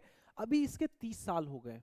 So in 30 years में what we have achieved, what we have missed, have we unlocked the feminist future or not? Are we, means whatever the policies we are having, can you say it like, means it is women friendly? We'll try to understand, ठीक है। So first is India's feminist progress since Beijing. Obvious सी बात है, the whole thing is you cannot see it in black and white. You can say कि glass is half full, half empty. कुछ हमने achieve किया है because of Beijing plan of action. One important thing is ensuring proper health and reproductive rights. You need to ensure proper health and reproductive rights. This you have already ensured. कैसे? खुद देखो, institutional delivery का जो cases हैं उसमें 95% growth हुआ है, मतलब कि टोटल सीधा 100% अप्रोक्सीमेटली ग्रोथ हुआ है ड्यू टू पीएम सुरक्षित मातृत्व अभियान. वही देखोगे ओवरऑल मैटरनल मोर्टेलिटी रेट में we have achieved drop from 130 to 97 in between last 6 years. 2014 से 2020 के बीच में, this is what National Family Health Survey says, कि there is a drop from 130 to 97. Are you getting? So one thing is, to some extent we have ensured proper health and reproductive rights. Contraceptive भी free का उनको provide करा रहे हैं. NEP 2020 and inclusion of women in education. Education was also one of the thing. Sexual reproductive rights was also one of the plan of action. Education, NEP. So NEP basically promotes flexible, inclusive pathway for girls in STEM. Some girls who want to become part of science, technology, engineering field, mathematics field. तो उस case में we are promoting flexible and inclusive pathways. फिर बेटी बचाओ बेटी बढ़ाओ की वजह से what has happened? The overall child sex ratio has improved, and it is improving, which is a good thing. Next is a school enrollment of women girls has also gone up due to Beti Bachao Beti Padhao. तो जब school enrolment ऊपर जा रहा है, child sex ratio ऊपर जा रहा है, तो इसका मतलब क्या है? We are ensuring more and more inclusion. Next is gender budgeting. Gender budgeting आज का कॉन्सेप्ट नहीं है. इट बिगैन बैक इन 2005-2006, 2005-6 में शुरू हुआ था. But government is now more committed to it, and that is visible in your budget 2025-26. 2025-2026 में gender budgeting का जो बजट था वो टोटल कंपोनेंट का percentage it has gone up from 6.8% to 8.8%. So went up by somewhere around 2%. That is nearly $55 billion. ठीक है? So कोई दिक्कत? Next is economic empowerment. आज खुद देखो, more than 100 million women, they are connected to financial networks via self-help group. Again SHG linkage हमेशा government promote कर रही है. सो अभी तुमने सुना होगा लखपति दीदी का कॉन्सेप्ट. तो क्या है वो सब? This all would come over here. ठीक है? Next is UPI, digital platform. Both have revolutionised financial inclusion of women. तो इकोनॉमिक एम्पावरमेंट हुआ ना उनका. ऑलरेडी यूपीएससी का मेंस में क्वेश्चन 2017 में पूछा जा चुका है कि how financial inclusion has strengthened the saving rate in this country. पूछा जा चुका है ना. So next is PRI. Due to the political representation, due to some of the important changes that have been made, PRI में today you would find more than 15 lakh women representatives. More than 40% of the total representatives at the PRI level are women. Women reservation bill has been passed by Parliament after the next census, so nearly 33% reservation for women would be guaranteed. Next is safety and legal reforms. 771 stop centers have been opened across the country which offers integrated support to violence survivor. If any women has suffered violence, तो उनके लिए हमने 771 stop centers खोले हैं. उड़ीसा में blockchain system, this is another important innovation. Blockchain system के through they are ensuring swift and confidential support. अगर कोई women if they want to report what you call violence against them, so for that they have brought a blockchain system. आप वहाँ पे बता सकते हो and the government would be taking some swift action against it or that report would be confidential. ठीक है? Challenges causing hindrance to feminist future in India. What are the challenges? अभी मैंने बताया कि though there are some hit but there are certain misses also. ठीक है? Story जो है पूरी ब्लैक व्हाइट नहीं है, कुछ अचीव किए हैं positive, but there are certain challenge. First important challenge is health and nutrition issues. World में सबसे ज्यादा अगर अनेमिया से कहीं कोई लोग सफर करता है तो it is in India, specifically women. मैंने तो आपको वहाँ हेल्थ वाला जो चैप्टर सोशल जस्टिस में बताया था, तो मैंने बोला था almost across all category, adolescent girls का ले लो, प्रेग्नेंट एंड लैक्टेटिंग मदर्स का ले लो, या जनरल विमेन ले लो, एनीमिया के केस में सारे कैटेगरीज में women were having more than 50%, है ना। यहां पे भी national family health survey is showing कि anaemia affects nearly 57% of India's women, one thing. Second is economic issues. अभी भाई नेशनल एवरेज है फीमेल लेबर फोर्स पार्टिसिपेशन का 41.7%, though it has increased in last 3-4 years, it has increased, but again when it comes to the global average, in comparison to global average, it is way below, ठीक है। Rural areas में 47% हो गया है, urban areas में 25% हो गया है, ठीक है। But overall in comparison to the comparable world, वहां पे हम लोगों का अभी भी जो female labour force participation rate है, it is still towards the lower side. Next is legal gaps. Legal reforms we have taken but those are not implemented properly, चाहे वो डोमेस्टिक वायलेंस एक्ट हो, चाहे वो पॉक्सो एक्ट हो, those are not implemented। implement भी हो रहा है, so there are issues like pending cases। उसी दिन दिखाया था पॉक्सो केस में more than 2 lakhs cases are right now pending, है ना। next is legal, yes, digital divide। only 33% of women in rural India's use mobile internet। मात्र 33% women they use internet services, that is another problem। next is care work। women bear disproportionate burden of household and care work। और ये मैं नहीं बोल रहा हूँ, इम्प्री का report बोल रहा है, that amounts to, आरबीआई का भी अपना डेटा था, मैंने क्लास में बताया था, somewhere around, एसबीआई का somewhere around 5 to 7%, इम्प्री का ये डेटा है somewhere around 15 to 17% of the GDP। Are you getting? Next is political issues। women voices often remain marginalized in party structure and policy platform। ensuring 33% would not make a big difference। मैंने याद होगा last time मैंने जो mains का class लिया था उसमें proxy representation का इशू बताया था, सरपंच पति का concept. So giving reservation to women would not make any sense until and unless you would not change the mindset of the society also. आपको उसके लिए विमेन को रियल में स्ट्रेंथन करना होगा। बहुत सारी विमेन जो पंचायत की मेंबर बनी, सरपंच बनी, दे डू नॉट नो कि what functions are they suppose to perform.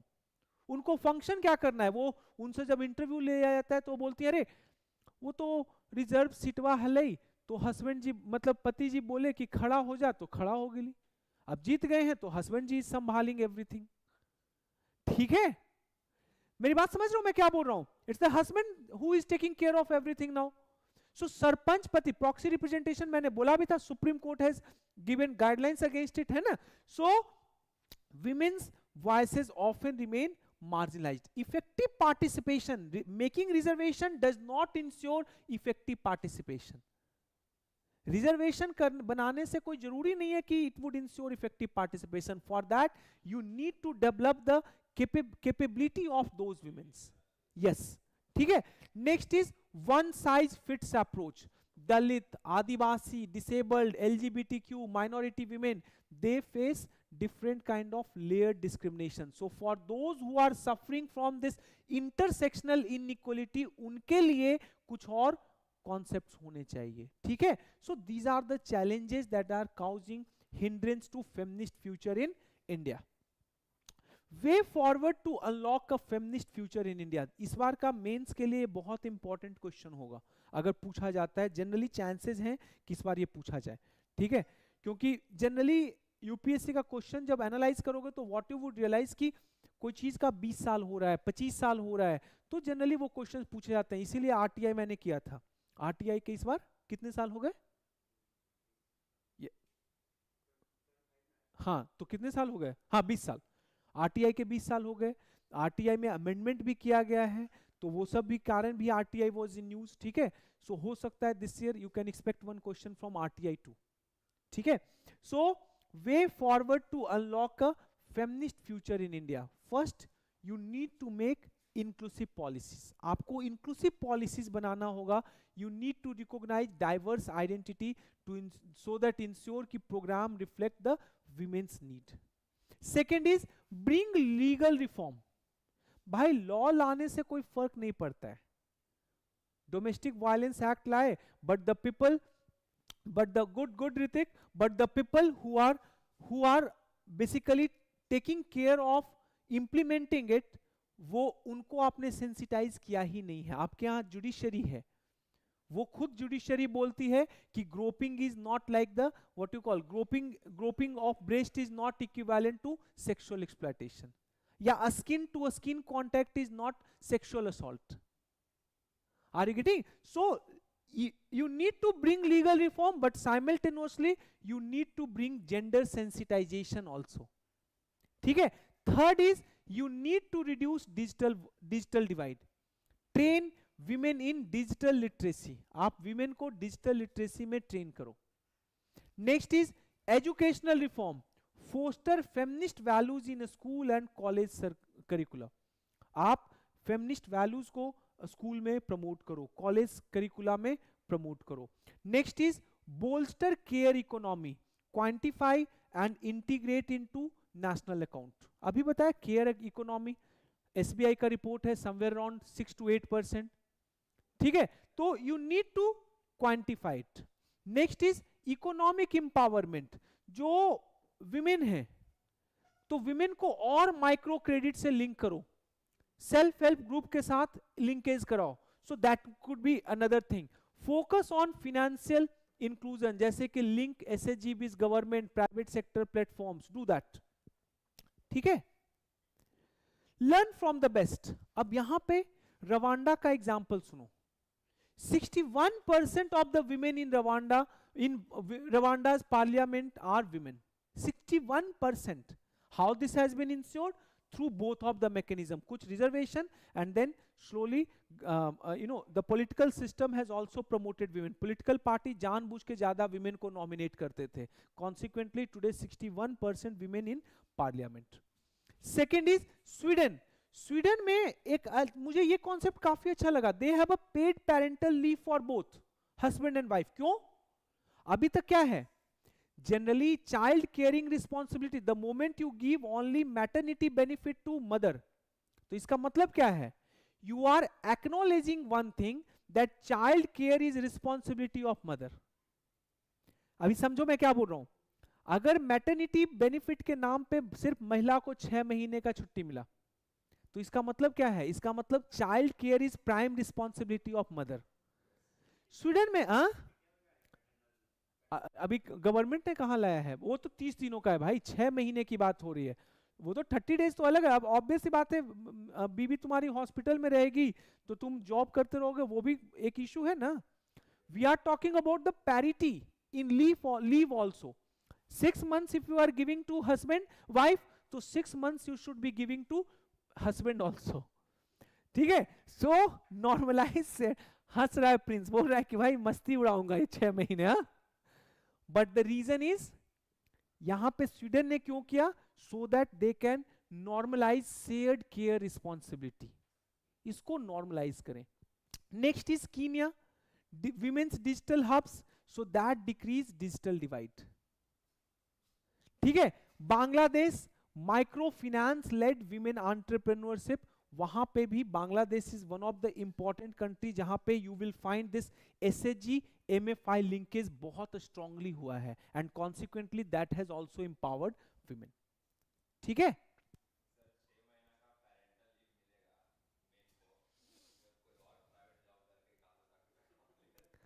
नहीं नहीं, तो ये काम कुछ और है ना. अभी इसका पर्पस ये है ना कि you should normalize it. Why we means basically the society looks at the women as the primary caregiver, या women as the one who is having the child care responsibility. अगर दोनों को छुट्टी मिलेगा तो कल women भी, तुम जाओगे, वाइफ बोलेगी कि भाई तुम्हें तो, हस्बैंड बोलेगा कि तुम्हें तो छुट्टी मिला है, मुझे थोड़ी छुट्टी मिला है, मैं दिन भर काम करके आ रहा हूं.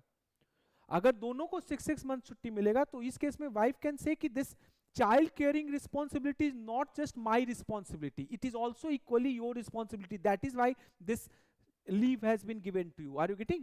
That is why. So Sweden यहाँ पे बोलता है कि this would normalize shared care responsibility. ठीक है, ये जो स्टिग्मा अभी है, जो स्टीरियोटाइप है कि child care responsibility should be given only to female, तो ये खत्म होगा। ठीक है, और in case if you want to unlock a feminist future in India, तो उसमें तुम्हें ऐसे पॉलिसी चाहिए। इसमें और भी तुम डाल सकते थे, अब जैसे क्या कहते हैं, तुम्हें याद होगा जोमेटो मेंस्ट्रुअल लीव देता है, Bihar became the first state, Bihar जो है वो इंडिया का पहला स्टेट था दैट गेव मेंस्ट्रुअल लीव, लेकिन कोई लेते ही नहीं है। Reason is stereotypes. आप बोलोगे मेंस्ट्रुएशन के नाम पे, पीछे में लोग आप पे हंसेंगे। It's a natural process, but then also people would laugh. Are you getting? So next is health.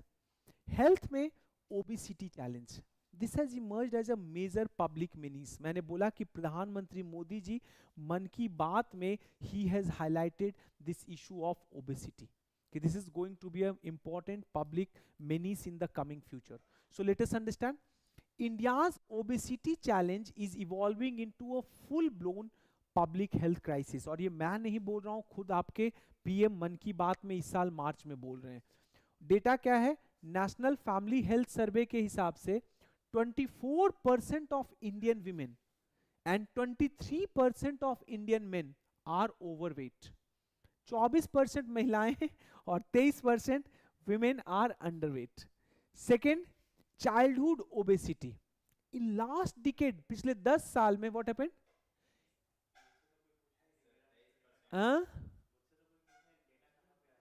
तो वो डेटा ऐसे थोड़े ही लेते हैं, वो तो सैंपल्स देखा जाता है ना। अब जैसे कि एक सिटी से उन्होंने सैंपल उठा लिया, हर सैंपल का मेथोडोलॉजी होता है कि how they would pick the sample, हर एज का कैटेगरी वो डिवाइड करते हैं कि इस एज में इतने लोगों से बात करना है, इस एज में ऐसे बात करना है।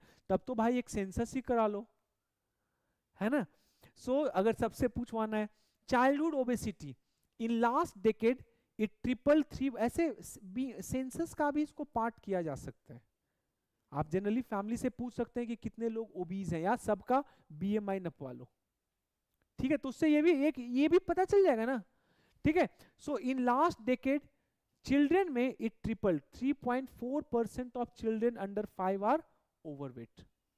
3.4% चिल्ड्रन अंडर 5 जो है वो अब ओवरवेट है। पिछले अभी 10 साल में ये 1 पॉइंट कुछ परसेंट था, आज 3.4% पे है।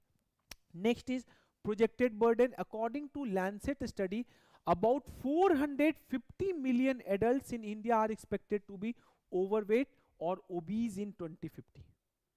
कितना? 450 मिलियन एडल्ट्स जो हैं they are expected to be overweight। Why cause of concern? Now the next question that should come to your mind, why it is a cause of concern? First is increased risk of NCD. If you are more obese, so you have a higher risk of getting non-communicable diseases like cardiovascular disease, heart problem, ठीक है, diabetes, ये सब ज्यादा, BP का problem, ये सब ज्यादा होने का चांसेस रहेगा। So increase risk of diabetes, hypertension, CVD, fatty liver, in fact it also has a toll on your mental health. Second is economic burden. खुद समझो, ओबीज रहोगे तो ऑब्वियस सी बात है your productivity would come down, बैठे रहोगे भाई दिन भर, तो प्रोडक्टिविटी कम डाउन होगा, तो automatically this would have the impact on economic output. तुम 9 घंटे की जगह 6 ही घंटा काम कर पा रहे हो, so overall economic output of the country would also go down. And second, it would have the strain on public health system. ज्यादा लोग, ज्यादा बीमारी, NCD, so they would go to public health system. Are you getting? So WHO का estimate है by 2030 India requires somewhere around more than 280 lakh crore rupees to fight against this obesity challenge। समझो कितना बड़ा proportion में ये problem बढ़ रहा है। ठीक है, रात में भूजा मत खाया कर, रात का डिनर, ठीक है।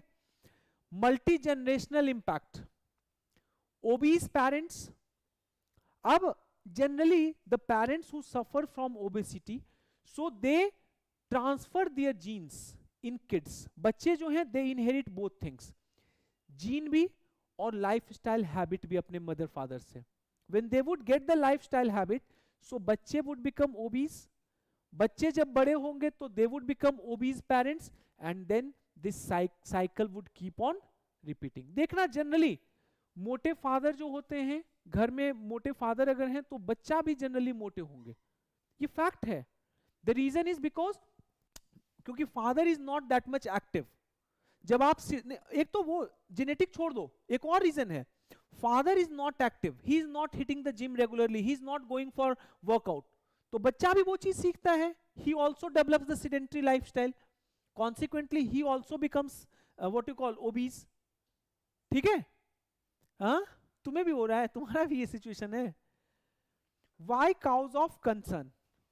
Why it is a cause of concern? First is stigma and discrimination. Specifically जो obese women हैं, women they face discrimination in employment and education. ठीक है. Second is stigma with childhood obesity. याद होगा बचपन में स्कूल में कोई मोटा बच्चा होता था तो उसको लोग चिढ़ाते थे, है ना. So there is an stigma with childhood obesity. ये होता है ना. देखो तुम ही बोल रहे हो कि मैंने बहुत किया है, so that is problem. Next is, अभी समझ में आ रहा है कि कितना सारा चीज हम लोग, ये नहीं मैं कुछ और बोल रहा हूं, कितना सारा अननोइंगली चीजें करते थे जिसका क्या इंपैक्ट पड़ता है. Now being the part of this civil services journey, अभी जो इस काम कर रहे हो, तो ये समझ में आ रहा है कि एक छोटा छोटा चीज का कितना बड़ा इंपैक्ट पड़ता है. ठीक है. Second is limited policy attention. When it comes to obesity there is a very limited attention. खुद देखो गवर्नमेंट, हाँ ऋत्विक बोल रहा है कि सर मोटू मोटू सब लोग बोलते थे.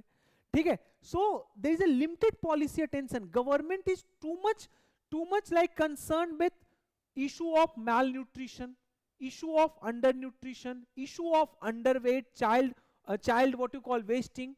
Consequently obesity has remained neglected. ठीक है. अभी देखो there has been inadequate policy integration. Obesity often siloed under health. Bhai, obesity is not just health problem, it is also a social problem. अब मैं बताता हूं कैसे. तुम कैसे, how it is a social problem, can anyone tell me? Unhealthy food, okay. और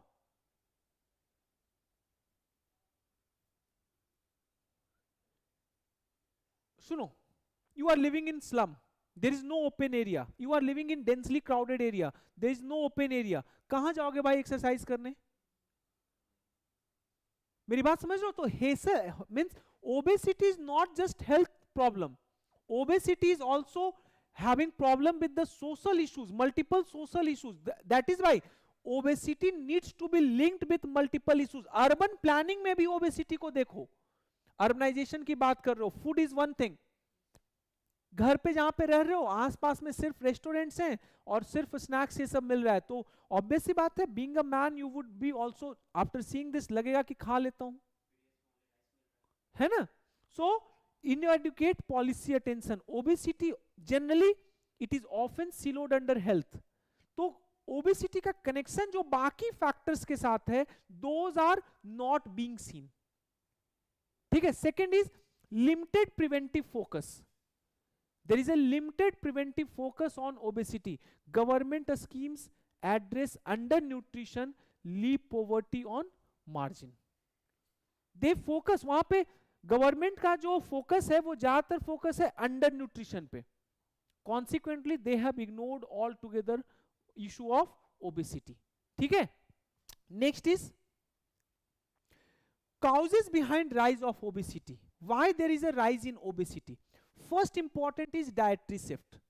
आज से 1990s के पहले it was very difficult for you to get ultra processed food which is available today. बाहर जाओगे easily what it is called patties तुम्हें मिल जाता है. सबसे सस्ता खाना, पेट भी भर गया, 15 रुपया 20 रुपया में यू गेट वन पैटीज, पेट भर गया, समोसा खा लिए, आसानी से हो गया, डन.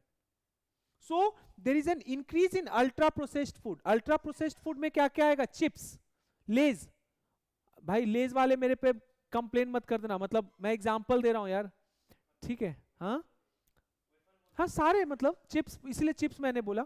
ऐसे चिप्स भी लगता है ट्रेडमार्क हल्दीराम ने ले रखा है, चिप्स पे भी शायद नाम ही है चिप्स उसका, हल्दीराम का जो पैकेट है उसका नाम ही चिप्स है, उस पे भी ट्रेडमार्क ले रखा है.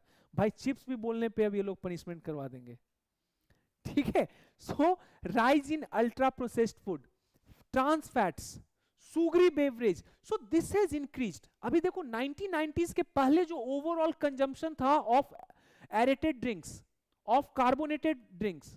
So that has also gone up. One problem. Second is sedentary lifestyle. Obviously, when you move from rural areas to urban areas lacks public space. Urban areas में हर जगह पब्लिक स्पेस है नहीं जहां पे आप जाके दौड़ सकते हो, एक्सरसाइज कर सकते हो. That is one thing. Second problem is binge watching. Now we are seeing the growth of Netflix. भाई नेटफ्लिक्स वाले मत कंप्लेन करना, ये सारे प्लेटफॉर्म के लिए बोल रहा हूं. OTT, all the OTTs. ठीक है. So usually people go for binge watching. 5 घंटा, 6 घंटा, 7 घंटा, 8 घंटा लगातार मूवी देख रहे हैं. नेटफ्लिक्सिंग चल रहा है, मतलब जो भी डिफरेंट डिफरेंट प्लेटफॉर्म्स है वो चल रहा है. ठीक है. So next is lack of physical activity. Lack of physical activity, this is another important thing. Sedentary lifestyle. Next is environmental factors. Air pollution also has to do with obesity. This has been even acknowledged by World Health Organization. Next is shrinking green spaces. Obvious सी बात है, green space shrink कर रहा है. Unsafe urban infrastructure. ठीक है. तुम बाहर अब पब्लिक पार्क नहीं है, रोड पे दौड़ने चले गए, पता चला गाड़ी पीछे से धक्का मार के चला गया. ठीक है. Next is economic barrier.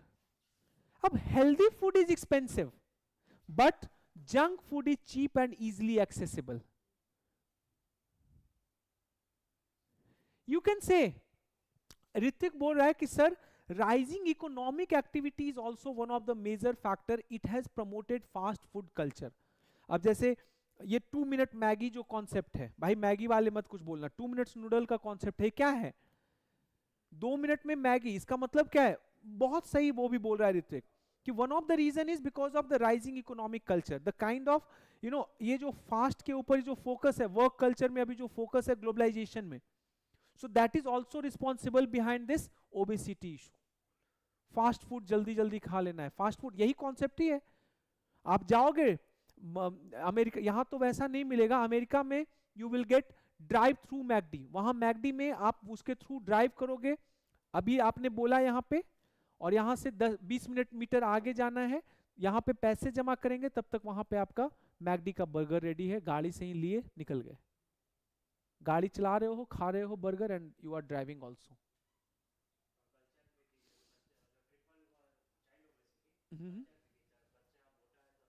Yes. हाँ, वो बोल रहा है कि sir stress eating is another issue. Yes, ये भी होता है जनरली.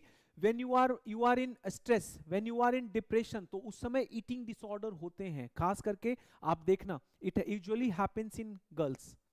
शादी के पहले का जो स्ट्रेस होगा उस समय जनरली जो विमेन है उनका फूड इनटेक, ये Tata institute of social science का रिसर्च बोल रहा है. I am not saying that.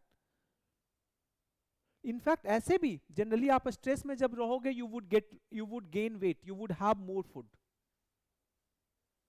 अच्छा, एक और चीज आप ये भी देखोगे, when you are more sedentary, when you are doing binge watching, उस समय भी your calorie consumption would go up.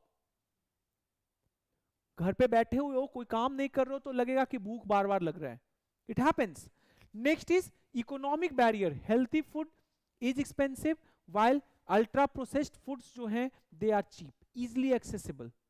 ठीक है. हेल्दी फूड सब जगह एक्सेसिबल नहीं है. बताओ यहां पर कितना सारा एरिया है जहां पे तुम्हें ऑर्गेनिक मिल रहा है, बट इजिली अवेलेबल. नीचे उतरोगे यू विल गेट पैटीज, नीचे उतरोगे यू विल गेट चिप्स, है ना. Steps taken by government to control it. Fit India movement, Khelo India, what it is? Basically they are promoting physical activity. They are promoting physical activity.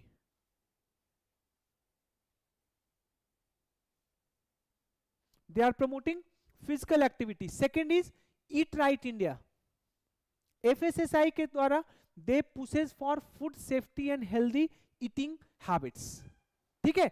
Next is health warning snacks on snacks. अभी जैसे government ministry of health का जो ये आया है कि parliament या जितने भी पब्लिक कैंटीन्स हैं सब जगह they need to display sugar and salt contents कि कितने ज्यादा हैं. उसी तरीके से एक और आया है कि samosa, jalebis and other items they also need to carry nutritional levels so that it can affect your choices. जब तुम्हें पता चलेगा कि पूरे दिन में यू रिक्वायर 2200 कैलोरी और एक समोसा अकेले का तुम्हें 600 कैलोरी दे रहा है, सो इसका मतलब you would avoid you having samosas. ठीक है, so that is another thing.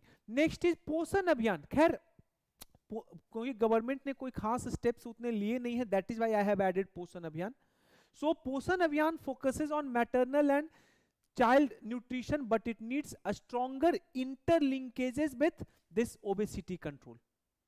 यहां पे strong interlinkages नहीं है, no strong interlinkages। ठीक है, so these are the important steps taken by government। challenges क्या क्या है? we do not act proactively। आज भी जो अपना हेल्थ केयर सिस्टम है, it is a reactive one। we are having reactive healthcare system. Our focus is more on curative care over preventive strategy। focus कहाँ है ज्यादा? curative care पे। हम preventive strategies नहीं ले रहे हैं, promotive strategies नहीं ले रहे हैं। कहाँ focus कर रहे हैं? cure करने पे, बीमारी होने के बाद की बात कर रहे हैं। why are we not stopping obesity in the very first place, in the very beginning? are you getting? so one thing is we are basically treating obesity after it affect। curative पे focus है। अभी होना क्या चाहिए? we should be promoting in at the school level itself कि obesity हो ही नहीं। physical activity needs to be increased, it needs to be promoted at the societal level। second is inadequate regulation। there is weak enforcement of food labeling and advertising norms। already government का regulation आज का नहीं, back in 2017 2018 के लिए है। Oil का use कितने बार आप मैक्सिमम कर सकते हो, याद है ना? मैंने तो कभी नहीं देखा है कोई फूड इंस्पेक्टर को आके पता करते हुए भाई कि कितना पुराना तेल है, वो पुराना वाला तेल को बायोडीजल के लिए भिजवाओ। I have never seen that.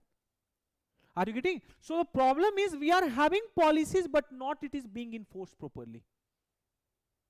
Same oil को अगर बार बार आप हीट करते हो, so that yes, or that is also causes for cancer also, few of the cancers also it cause, but again I don't know where are our food inspectors। ठीक है, so that is another problem। next is lack of interministerial coordination।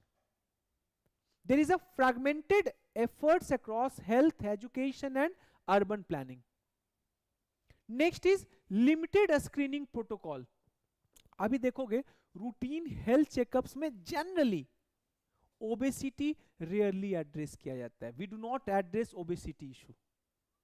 अब तो बहुत ज्यादा top level पे doctors have become very much conscious and they are even actively measuring your weight, BMI, ये सब देखते हैं, बट आज भी obesity is still seen as a peripheral issue. Doctor बोल देंगे अरे बेटा थोड़ा सा खाना कम कर लो, हो गया। ठीक है, so what should be done? first is we need to focus on preventive and promotive health care। we need to shift away from curative care to preventive and promotive care। अभी फोकस करना है कि curative से दूर हो और preventive की तरफ बढ़े। ठीक है, क्यों? क्योंकि then only you would be proactively would be able to solve the crisis due to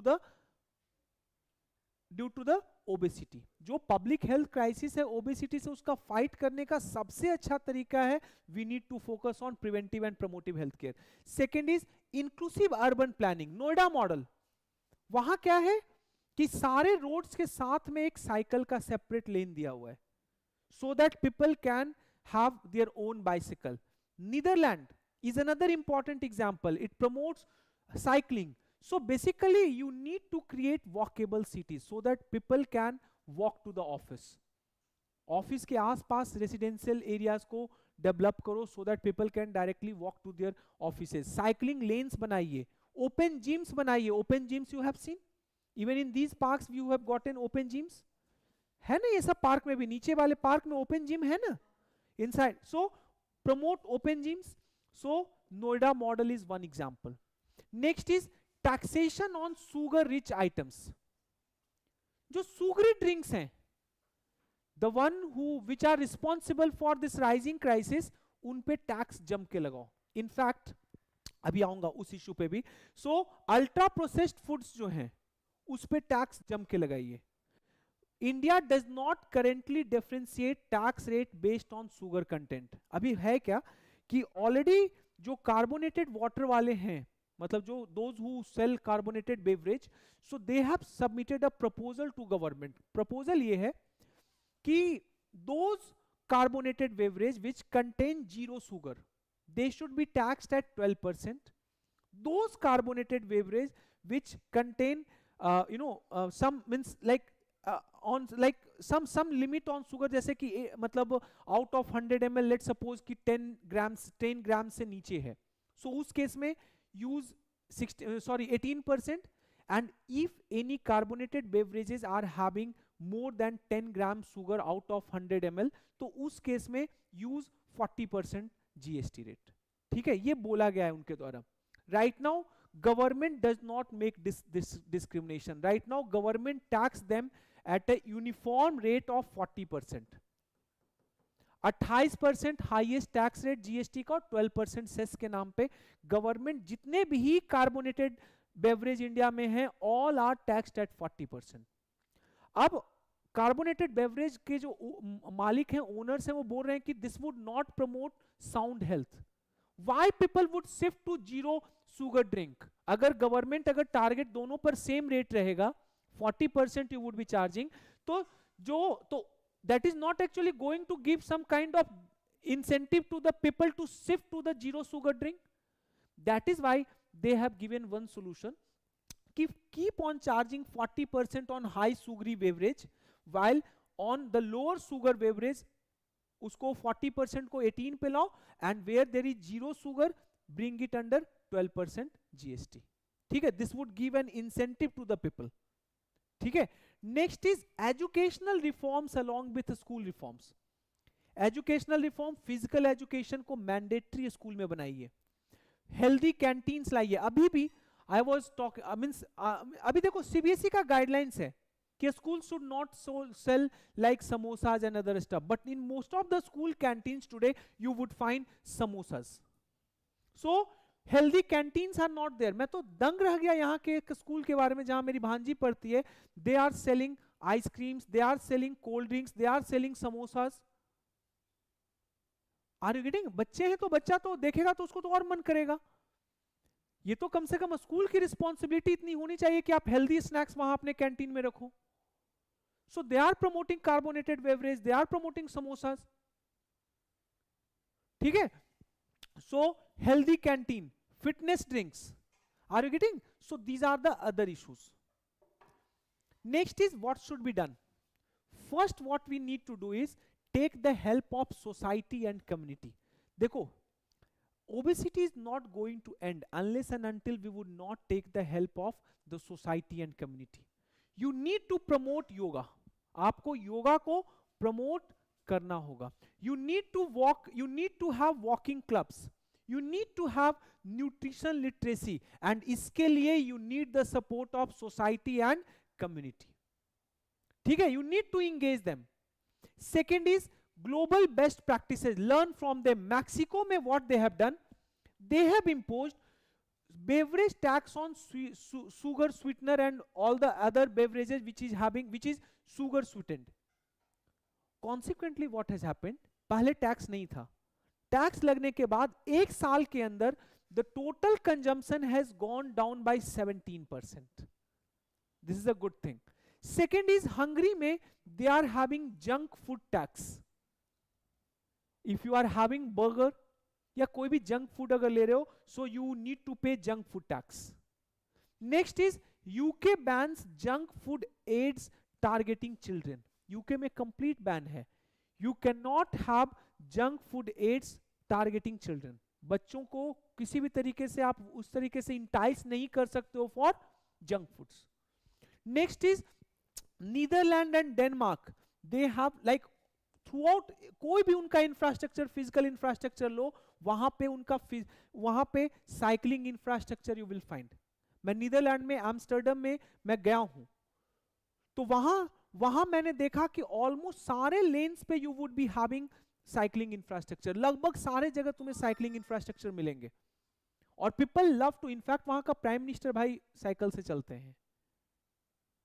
ठीक है। नेक्स्ट इज यूके में national health survey, national health service जो है वहां का इंश्योरेंस स्कीम, तो they have mandatorily included obesity screening, obesity screening mandatorily included है, ठीक है। आपका हेल्थ स्क्रीनिंग होगा तो साथ में ओबेसिटी के लिए भी स्क्रीनिंग होगा, because that is the way through which they find out कि कितने लोग प्री डायबिटिक हैं, ठीक है। Anganwadi workers and associated issues, अभी बताया था कुछ देर पहले कि आंध्र प्रदेश में anganwadi workers they were on strike in February 2025. Second is in January 2025 in Rajasthan, Anganwadi workers began an indefinite strike. And third, in May 2025, Anganwadi workers staged a strike in Tamil Nadu. So you are seeing somewhere Anganwadi workers are facing issues. बहुत सारा issues face कर रहे हैं. That is why these strikes are rising, right? So let us understand. सबसे पहले समझेंगे कि anganwadi workers हैं कौन, and then what are their issues. ठीक है? Why they are raising complaint, why they are complaining. So first thing is Anganwadi workers, they are the most important functionary of ICDS. ICDS के सबसे important जो functionary हैं वो हैं anganwadi workers. इनका in fact you can call them as backbone, ठीक है, of ICDS.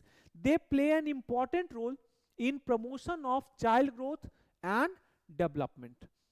They are considered as backbone of India's grassroots health and nutrition sector. In fact, they serve as a first point of contact for millions of women and children in rural and underserved area. Second is, what is Anganwadi system? Let me tell you, Anganwadi system was launched under the Anganwadi services scheme that has been renamed as सक्षम आंगनवाड़ी, इसको बाद में नाम change किया गया, and Poshan 2.0. It is an integral part of integrated child development service, ICDS का part है. The anganwadi service scheme is a centrally sponsored scheme, किसके अंदर है? Ministry of women and child development, ठीक है. अब what are the core responsibility of anganwadi workers, इनका काम क्या है? So they do multifold task, बहुत सारे टास्क इनको करने हैं. They are multitaskers. One is nutrition delivery. They provide supplementary nutrition to children under 6. 6 साल से जो बच्चे कम हैं, सो उनको न्यूट्रिशन प्रोवाइड कराना है. Pregnant mother and lactating mothers को न्यूट्रिशन प्रोवाइड कराना है. Second important thing, they also provide sometimes some health services in alignment with ASHA. ASHA workers के साथ भी ये लोग काम करते हैं, जैसे कि कुछ इम्यूनाइजेशन में, हेल्थ चेकअप्स में, referral in coordination with Asha workers. Third is early childhood education. They provide non formal pre school activities for children under 3 to 6. 3 से 6 साल के बीच के बच्चे को नॉन फॉर्मल टीचिंग भी ये कराते हैं. And then they also promote awareness in community in on like sanitation. Breast feeding कब होना चाहिए, अभी तुम्हें याद होगा कि मैंने बताया था कि देयर आर सर्टेन मींस अभी भी बहुत सारे जगह पे इंक्लूडिंग इन योर स्टेट्स जहां पे ब्रेस्ट फीडिंग मम्मा अपने पहला दूध को नहीं पिलाती है, रादर उसको जमीन के अंदर गाड़ दिया जाता है, right. So these are some of the social practices, cultural practices. So उसके खिलाफ they are informing the women कि नो, चाइल्ड जो है उनके लिए ये सबसे ज्यादा न्यूट्रिशियस है. This works like a immunisation, ठीक है. This works for their good immunisation. तो breast feeding as a practice is being promoted, ठीक है. Breast feeding as a practice is being promoted. वहां लोगों को बताया जा रहा है कि how much breast feeding is useful for development of child's own immunity, ठीक है. सो एक तरह से इम्यूनाइजेशन के रूप में this breast feeding is being sold by them right now. It is happening, और ये रियलिटी है. सोल्ड क्या किया जा रहा है? फैक्ट ये है, कोलेस्ट्रम होता है मदर के मिल्क में. It is very much important for your immunity. Next is family planning. Next is adolescents health. तो उसके लिए they are creating awareness in community. Data related to anganwadi system. First important thing, there are nearly 14 lakh operational anganwadi centres in India, और उसमें around drinking water facilities available in somewhere around 12.5 lakhs, and functional toilet in somewhere around 10 lakh center. March 2025 का ये data है, मतलब 14 लाख में functional toilet somewhere around 10 lakh में available है और 12.5 लाख में proper drinking water facilities available है. Vacancies, there are nearly 82,000 vacancies for Anganwadi workers and 1,31,244 vacancies for Anganwadi helpers. Service receivers at present it serves over 30 million children. अभी approximately 30 million children को they are serving in the age group of 3 to 6 in 1.3 million centers across the country. And service provided today in India, about 2 million Anganwadi workers are reaching out to a population of 70 million women, child and sick people. ठीक है? Objectives of Anganwadi service scheme. अब हर का अपना अपना objective है. ANM का अपना objective है, आंगनवाड़ी वर्कर्स का अपना ऑब्जेक्टिव है, आशा का अपना ऑब्जेक्टिव है. अब anganwadi workers they provide basically early childhood care and development of the beneficiary. ANM का क्या काम है? They create awareness on factors that determine your health status. Women को काउंसल करती है, फैमिलीज को, एडोलसेंट्स ऑन बर्थ प्रिपेयर्डनेस, क्या क्या करना है, क्यूरेटिव केयर, सप्लाईज. और आशा का क्या काम है? They focuses on promotion of maternal and child health including immunisation, institutional based delivery की घर पे बच्चा पैदा ना करें, आकर आप किसी इंस्टीट्यूशन में करें so that you can have access to doctors. Benefits to anganwadi workers. What, अब इतना अच्छा सर्विस वो कर रहे हैं from the very beginning of our child. बच्चा जैसे ही जन्म लेता है उसी समय से they are playing an important role. So what benefits do they get? सबसे पहले anganwadi workers do not get any salary. They get, उनको गवर्नमेंट ये नहीं बोलती है कि दे आर गेटिंग सैलरी, उनको बोला जाता है honorarium. So honorarium, okay, so they get honorarium of, they consider, they are not considered as government staff. ऐसे सुप्रीम कोर्ट ने इसको चेंज कर दिया है, अभी जजमेंट के बारे में बताऊंगा. सो सुप्रीम कोर्ट ने बोला कि they also deserve to get gratuity for their services. In fact, Andhra Pradesh government has become the first state to bring that one. Now they have said कि any Anganwadi workers, if they would complete 30 years of service, 30 years of service, so they would be getting a minimum gratuity of 15 lakh rupees. 15 lakh उनको gratuity मिलेगा. ये Andhra government ने किया है कि अगर 30 साल तक उन्होंने सर्विस कंप्लीट किया, बीच में कुछ हो जाता है, डेथ हो गया उनका, दैट्स अ सेपरेट इशू, उस केस में they also get gratuity. But अगर 30 years if they have completed their services as anganwadi workers, so they would get minimum gratuity of 15 lakh. तुमने क्या पढ़ा था? हाँ नहीं, वो अलग है उनका. आंध्रा ने अभी लाया है 3 महीना पहले. ठीक है. सो अभी क्या इनका बेनिफिट है? सबसे पहले they do not get any salary, they get honorarium. ठीक है. So they are considered as, they are not considered as government staff, they are considered as honorary staff and receive fixed monthly honorarium. ठीक है. हर महीने fix 10,000 रुपया, 5,000 रुपया जो भी है वो मिलता है. They also get performance linked incentive, ज्यादा नहीं, हर महीने में 500 रुपया if they are using ICDS common application software to update their work. अगर वो अपडेट कर रहे हैं ICDS कॉमन एप्लीकेशन सॉफ्टवेयर पे everything, so they get an incentive of additional 500 rupees. In addition to that they also get recognition and award.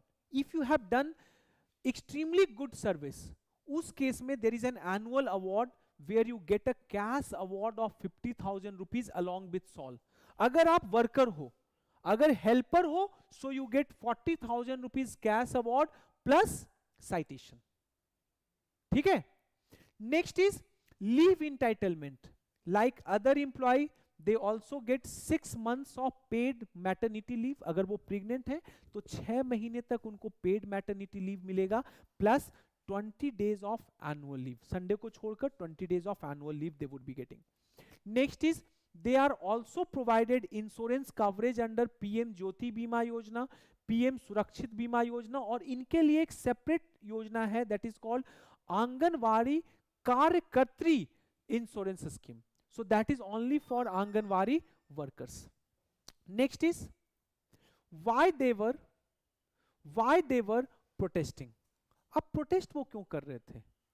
अभी मैंने बताया कि in last 6 months there have been multiple protest by the anganwadi workers. ठीक है, so why they were protesting? The first issue is employment and recognition issues. मैंने अभी बताया था कि they are still not recognised as government employees. अब government employees जब उनको रिकॉग्नाइज नहीं किया जाता है तो automatically they miss from multiple benefits. कुछ उनका डेथ होने के बाद भी whatever benefit they could have gotten they do not get. So first important thing is they are not recognised as government employee and consequently there are 2 problem. First is they get low wages, and second problem is in case of untimely death they do not get adequate compensation. That's the one thing. Second is despite Supreme Court ruling affirming gratuity rights. Supreme court का अभी ruling 2022 में ही आया है. Case था मनीबेन मगन भाई Bharia versus district development officer का case है 2022 में, जहां सुप्रीम कोर्ट ये बोला कि these women who are working as Anganwadi workers, they deserve to get gratuity for their services and they would be covered under Payment of Gratuity Act. ठीक है, but still all the states have not implemented it. ठीक है. Second is infrastructure deficiency. अभी तुमने देखा 14 लाख आंगनवाड़ी हैं, लेकिन only in 10.15 lakh anganwadi is having functional toilet. अब ये ज्यादातर वर्कर विमेन हैं. खुद सोचो कि कितना उन्हें प्रॉब्लम होता होगा. Are you getting? In order to relieve themselves कहां जाएंगे, बच्चों को कहां लेकर जाएंगे? बहुत जगह इंफ्रास्ट्रक्चर का बहुत बुरा प्रॉब्लम है. Anganwadis are operating under the tin shed, dilapidated condition में है, कभी भी गिर सकता है. Are you getting? So lack of basic amenities. अभी तुमने देखा कि out of 14 lakh only 12.5 has access to drinking water. तो क्या बाकी बच्चे अपने घर से पानी लेकर आएंगे? है ना? So these are the important issues. Third is high workload. अभी बताया कि they do, yes, they are multitaskers. खुद देखो, मल्टीपल रिस्पॉन्सिबिलिटीज. न्यूट्रिशन का भी काम उनका देखना है, pre school education, despite the fact that they are not even trained for it. भाई पढ़ाने के लिए तो वो ट्रेन नहीं ना है, but they are also providing pre school education. Next, health checkups they are also doing. Early education mandate without pedagogical training. कोई ट्रेनिंग तो है नहीं कि बच्चों को कैसे उनको अभी शुरू में कौन सा पेडागोगी किस तरीके से पढ़ाना है. So they are multitaskers. Then digital issues. अभी बताया कि 500 rupees per month they get an incentive if they are working on this portion ICDS का जो है common application software, plus there is another software called Poshan tracker, है ना? तो अगर उस पे वो अपडेट करते हैं तो they get 500 rupees. Problem is कि many of the anganwadi workers they have not been given training on how to operate those apps, कैसे डेटा फीड करना है, and consequently it is causing stress. उनको लगता है कि अब now they would not be getting 500 rupees incentive, उनका incentive जा रहा है. So first is Poshan tracker plus face recognition system mandatory use without appropriate training. That has been made mandatory, use करना है लेकिन उसके लिए कोई ट्रेनिंग प्रोवाइड नहीं कराया गया है. Next is this is causing mental stress. They report anxiety due to technological overload and lack of digital literacy support. Technical overload की वजह से they report anxiety. Next is limited career progression. There is a very few pathway for promotion. Promotion के लिए avenue बहुत कम है. Helper से worker अभी सबसे पहले तो avenue है ही नहीं. If you have been appointed as anganwadi helper, you would remain as anganwadi helper. हो सकता है आंगनवाड़ी वर्कर्स का खुला हो रिक्रूटमेंट, उस केस में आपने भरा और वहां से आपका हो गया तो अलग है. Otherwise anganwadi helpers right now they are not promoted as workers. Workers are not promoted as supervisors. ठीक है? So there is a limited career progression. Few pathway for promotion or skill enhancement. This is another important concern of those Anganwadi workers. What should be done? First important thing is formalize employment. Supreme court ने जो judgement दिया उस judgement को भी comply करना चाहिए सारे states को, and at the same time anganwadi workers they need to be recognised as government employees. Covid के टाइम में इस कंट्री में जो रियल बैरियर था अगर रूरल एरियाज में, so it was anganwadi workers and those ASHA workers. Without thinking of their own health they provided food packets to many houses जिनको बंद कर दिया गया था, लाइक कि वहां पे due to the contagious nature of what you call कोविड-19, तो बहुत सारे घर के आगे उन्होंने ये बंद कर दिया था कि किसी का एक्सेस अलाउड नहीं है, तो वहां पे it was they who were delivering अपने जान पे खेल के. So you need to recognise them as government employees so that they can get pay parity. Second is bridge digital divide, provide IT equipments. आप IT इक्विपमेंट्स उनको दे रहे हो, मोबाइल फोन दे रहे हो, but you are not giving training.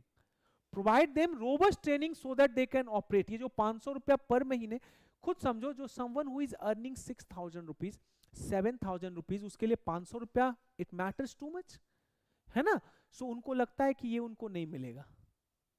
Next is upgrade infrastructure. अभी देखा कि infrastructure of anganwadis are suffering, dilapidated structures हैं, है ना, ड्रिंकिंग वाटर फैसिलिटीज नहीं है, टॉयलेट फैसिलिटीज नहीं है. So what we need is upgradation of infrastructure. We need to invest in smart anganwadi centres. आप आंगनवाड़ी सेंटर्स को, क्योंकि those anganwadi centres are also working as a pre school. 3 से 6 साल का आप ट्रेनिंग दे रहे हैं बच्चों को, तो उसके लिए आपको स्मार्ट आंगनवाड़ी सेंटर्स बनाने होंगे. You should provide digital learning aids, you should provide proper water facilities, RO filters, है ना. Next is provide promotional avenues. अभी मैंने बोला कि someone who has joined as anganwadi helpers, किसी ने अगर आंगनवाड़ी हेल्पर के रूप में ज्वाइन किया है, so she would remain anganwadi helper throughout her life. Someone has joined anganwadi workers, तो वो वर्कर ही बन के रहेंगे. So you need to provide promotional avenues. Someone who has joined helper, so depending upon their work they should be promoted as workers. Workers should be promoted as supervisors. There should be a defined progression. Next is community led monitoring. Empower local governance system. PRI को empower कीजिए to support and audit anganwadi services. How much effective they are, how much they are contributing to the community building. उसके लिए we need to empower local governance bodies. Next is learn from the best. ये मुझे बहुत अच्छा लगा, केरला का ICDS का एक स्टडी था रैनी ब्लॉक का. Raini block it is in Kerala, and वहां पे Kerala government has made to, like Kerala government has invested in empowerment of these anganwadi workers, and these means these anganwadi workers further implemented those innovative reforms in SC and ST areas, and consequently overall in areas में maternal mortality has gone down, child का जो level है, मतलब I'm talking about child immunity has gone up, under nutrition जो child का issue था that has reduced, child wasting rate has come down, stunting has come down. So this we can also learn from there.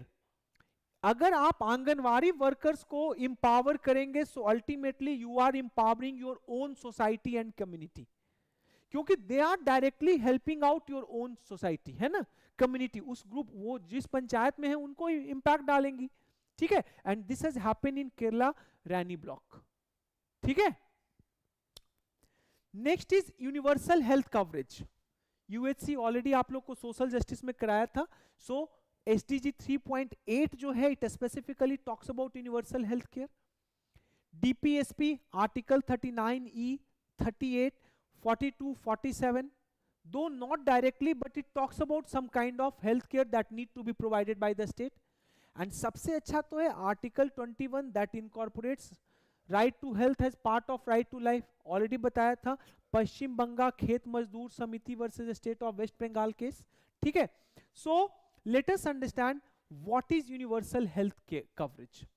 Universal health coverage का simple मतलब है कि provision of health without any discrimination on almost all level from beginning, that is preventive care to curative care, सब कुछ, everything, nutritional care, preventive care, curative care, palliative care, everything is covered, brought within the universal health coverage. ठीक है, so it ensures all individuals and communities receive the health services they need without suffering financial hardship.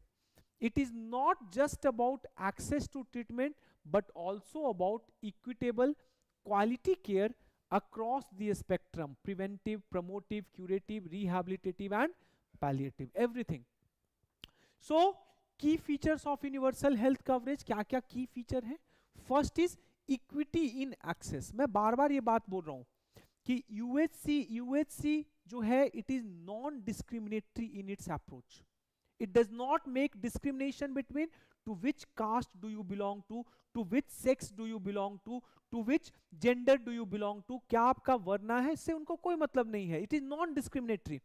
Second is quality care. Services जो है effective होने चाहिए. कैसा होना चाहिए? People centric होना चाहिए, safe होना चाहिए. Next is protection from financial risk. What is the rationale behind universal health coverage? So that in case if you develop any kind of illness, you do not fall into this poverty trap. यही rationale है ना, basically to provide some kind of protection from financial risk. Next is comprehensive service coverage. Essential medicines को cover करो, diagnostic को cover करो, mental health, NCDs, all those services need to be provided by the state. Continuum of care from early stage, prevention of the disease to, अगर बीमारी हो गया है तो curative plus उसके बाद लास्ट में rehabilitative. क्योर तक नहीं मैटर करता है, rehabilitate भी करना है across all life stages. ठीक है, so these are the key characteristics or features of universal health coverage. Now what are the challenges? What are the challenges for universal health coverage? पहला challenge is systemic challenge. Systemic challenge में क्या है? पहला issue पहले देखो, fragmented health services in India. खुद देखो, we are having public care hospital, we are having private hospitals, we are having some of the publicly funded insurance, we are also having private insurance model. So पूरा का पूरा खिचड़ी बना हुआ है. Are you getting? So fragmented health service is one problem. ठीक है, या तो पूरे तरीके से पब्लिक कर दो या पूरे तरीके से प्राइवेट रखो, और अगर दोनों को रख रहे हो तो कुछ ना कुछ ऐसा मैकेनिज्म डेवलप करो सो दैट कि private health care also start providing the affordable care. ठीक है. Second is infrastructure gaps. Many rural areas they do not have, छोड़ो डॉक्टर की बात छोड़ो, they do not have even proper primary health centers. ढंग से doctors तो बात की बात है, पीएचसी भी नहीं है वहां. ठीक है, so they lack functional PHC and diagnostic labs. Second is workforce shortage. उसी दिन बताया था कि डॉक्टर्स में इंडिया में टोटल 861 था, लेकिन वो दोनों आयुष प्लस एलोपैथी मिला के था. रियल में for every 1500 we are having only one doctor. Nurses का बताया था for every 600 something we are having one, जबकि WHO बोलता है मिनिमम कितने होने चाहिए? 300. फिर पेशेंट बेड पे हमारे यहाँ 1.3 है, होना चाहिए minimum 3 per 1000. So workforce shortage, infrastructure issues, urban rural divide. 70% of the people live in rural areas, but available कितने हैं? 20% doctor. 80% of the doctors are only in urban areas. Next is financial barrier, high out of pocket expenditure. ये तो पहले ही बताया था भाई, more than 40%, और ये भी अलग अलग है. more than 40% इकोनॉमिक सर्वे का है, 47 पर किसी एक जो व्हाट इज कॉल्ड ऑर्गेनाइजेशन है नेशनल फैमिली हेल्थ सर्वे, उनके हिसाब से समवेयर अराउंड 57% जो है we are doing out of pocket expenditure, Indians are doing out of pocket expenditure. ठीक है, so pushing them into poverty. Second तो भाई ये तो नीति आयोग ने खुद ही बोला है मिसिंग मिडल का कॉन्सेप्ट, कि nearly 30 to 40 crores of Indians are not having any kind of insurance coverage. They are missing middle. ना ही इनके पास उतना पैसा है कि they can afford to purchase a private insurance, ना ही they have been covered under Ayushman Bharat. So they are missing middle. They are more susceptible to falling into poverty, to fall into the poverty. अगर बीमार पड़ेंगे तो whatever saving they are having सबका सब खत्म हो जाएगा. Next is underfunding. Approximately 1.9% of GDP, उतना ही हम हेल्थ केयर में खर्च कर रहे हैं. हमारा नेशनल हेल्थ पॉलिसी भाई 2.5% के लिए बोलता है, हम 1.9% पे ही कवर कर रहे हैं. फोर्स ये अभी भी ये कर रहे हैं. Governance issues, lack of intersectoral coordination. अभी मैंने बोला हेल्थ पॉलिसी, ओबेसिटी में ये बात बोला था, फिर से यहां देखो, health policy is not link to urban planning. भाई for a good health you need to connect health policies with urban planning. You need to connect health policies with social sectors. You need to connect health policies with multiple other things. Education. मेरी बात समझ रहे हो ना भाई? Health care सिर्फ health care का matter नहीं है. It has to do with multiple other dimensions. What we are doing? We are still treating health policies as a silo activity. Compartmentalize activity जो सिर्फ और सिर्फ हेल्थ केयर के लिए इंपॉर्टेंट है, but health itself is dependent on many other things. Second is inclusion exclusion error. Ayushman Bharat में बहुत सारे जो जेन्युइन बेनिफिशियरीज हैं, दोज हैव बीन एक्सक्लूडेड. बहुत सारे फेक बेनिफिशियरीज हैं which are not even needed. Ayushman Bharat का अपना नीति आयोग का सबमिशन आया है कि some of those who are still receiving treatment under Ayushman Bharat वो रिकॉर्ड पे डेड डिक्लेयर हो रखे हैं. बताओ, are you getting? Next is digital divide. Initiatives जैसे कि नेशनल डिजिटल हेल्थ मिशन जो है, आप लोग को एनडीएच डिजिटल हेल्थ पढ़ाया था ना वहां सोशल जस्टिस में. So they also suffer due to low digital literacy, due to infrastructural gaps. So this is governance issue. Social issues क्या है? First problem is low health literacy. Low health literacy की वजह से क्या होगा? Obvious सी बात है, people would not focus on preventive and promotive health care. बीमारी होने के बाद they would reach to doctor. They may be having those things, those foods which are not good for their health. Are you getting? So first is low health literacy. Second is cultural barrier. हमारे यहां तो ऐसे भी देखते हो घर में, बेटा घी के साथ खा लो, घी है ना. तो जनरली क्या है, लो हेल्थ लिटरेसी की वजह से ही तो वो होता है. Second is cultural barriers, gender norms, stigma, traditional belief. खुद देखो, gender norms, stigma, traditional norms, that can also hinder access to formal health care.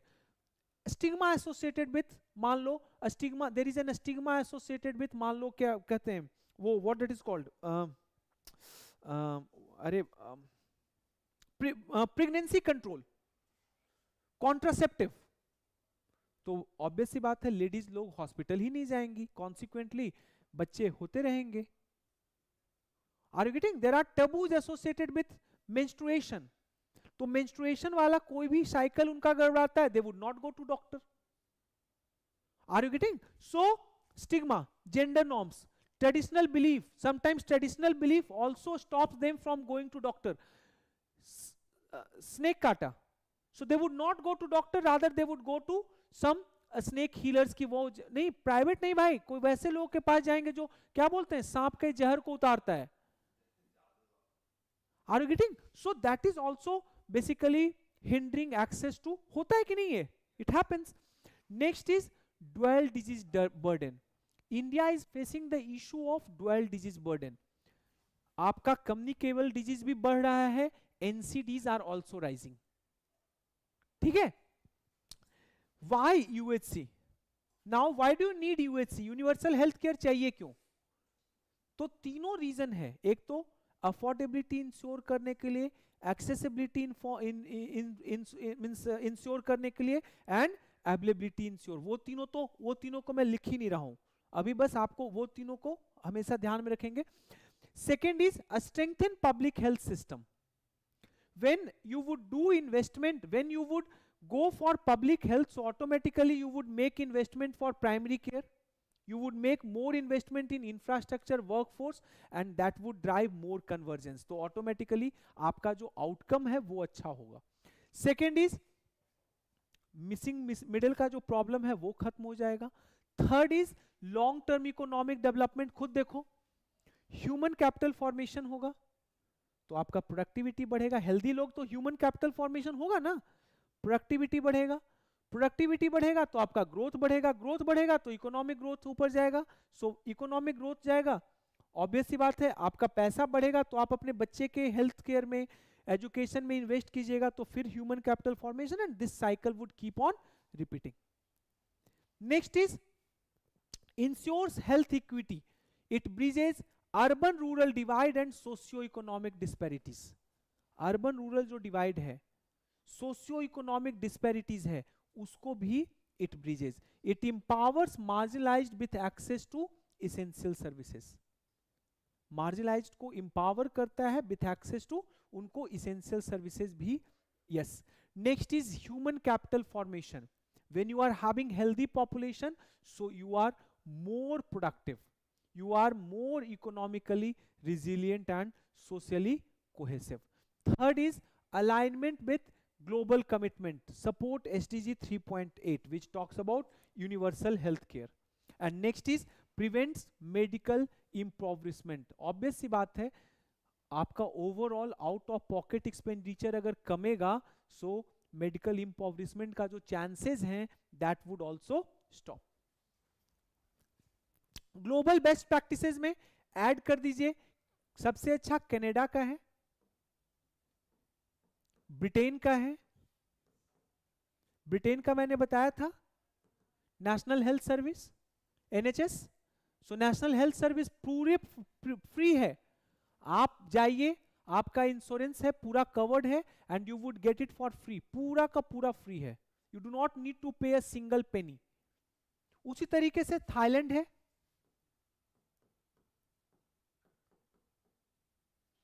ठीक है. These are the global best practices when it comes to universal health coverage. इसके अलावा भी है, Germany में भी आता है बिस्मार्क मॉडल. ब्रिटेन वाले को बेवरेज मॉडल भी बोलते हैं. तो कहीं कहीं अगर तुमसे लिखा हुआ रहे मींस क्यों बोला जाता है बेवरेज मॉडल? बेवरेज रिपोर्ट के बारे में जानते हो? नहीं. इसी रिपोर्ट में first time the term that was used from cradle to grave, आप लोग को पॉलिटिकल साइंस में पढ़ाया हूं, वहीं से ये कॉन्सेप्ट आया है. तो sometimes this is also called Beveridge model. ठीक है. How to achieve universal health care in India. सबसे इंपॉर्टेंट है, you need to focus on accessibility, affordability and all 3 A's. You need to strengthen infrastructure and PHC. You need to increase public health spending at least to 2.5% of GDP. तो लेकर ही आओ. ठीक है. I'm done today. So next lecture on next Wednesday I'll be covering few remaining topics of social justice, and at the same time I'll start, yes, not governance तो हो गया, हाँ, internal security. Okay, bye bye, take care. हाँ, Naini state तो वो बताया था आप लोग को लिबरलिज्म में. ऋतिक, मॉडर्न लिबरलिज्म में नैनी स्टेट का कॉन्सेप्ट बताया था बाबू. ठीक है. Cradle to grave Beveridge report.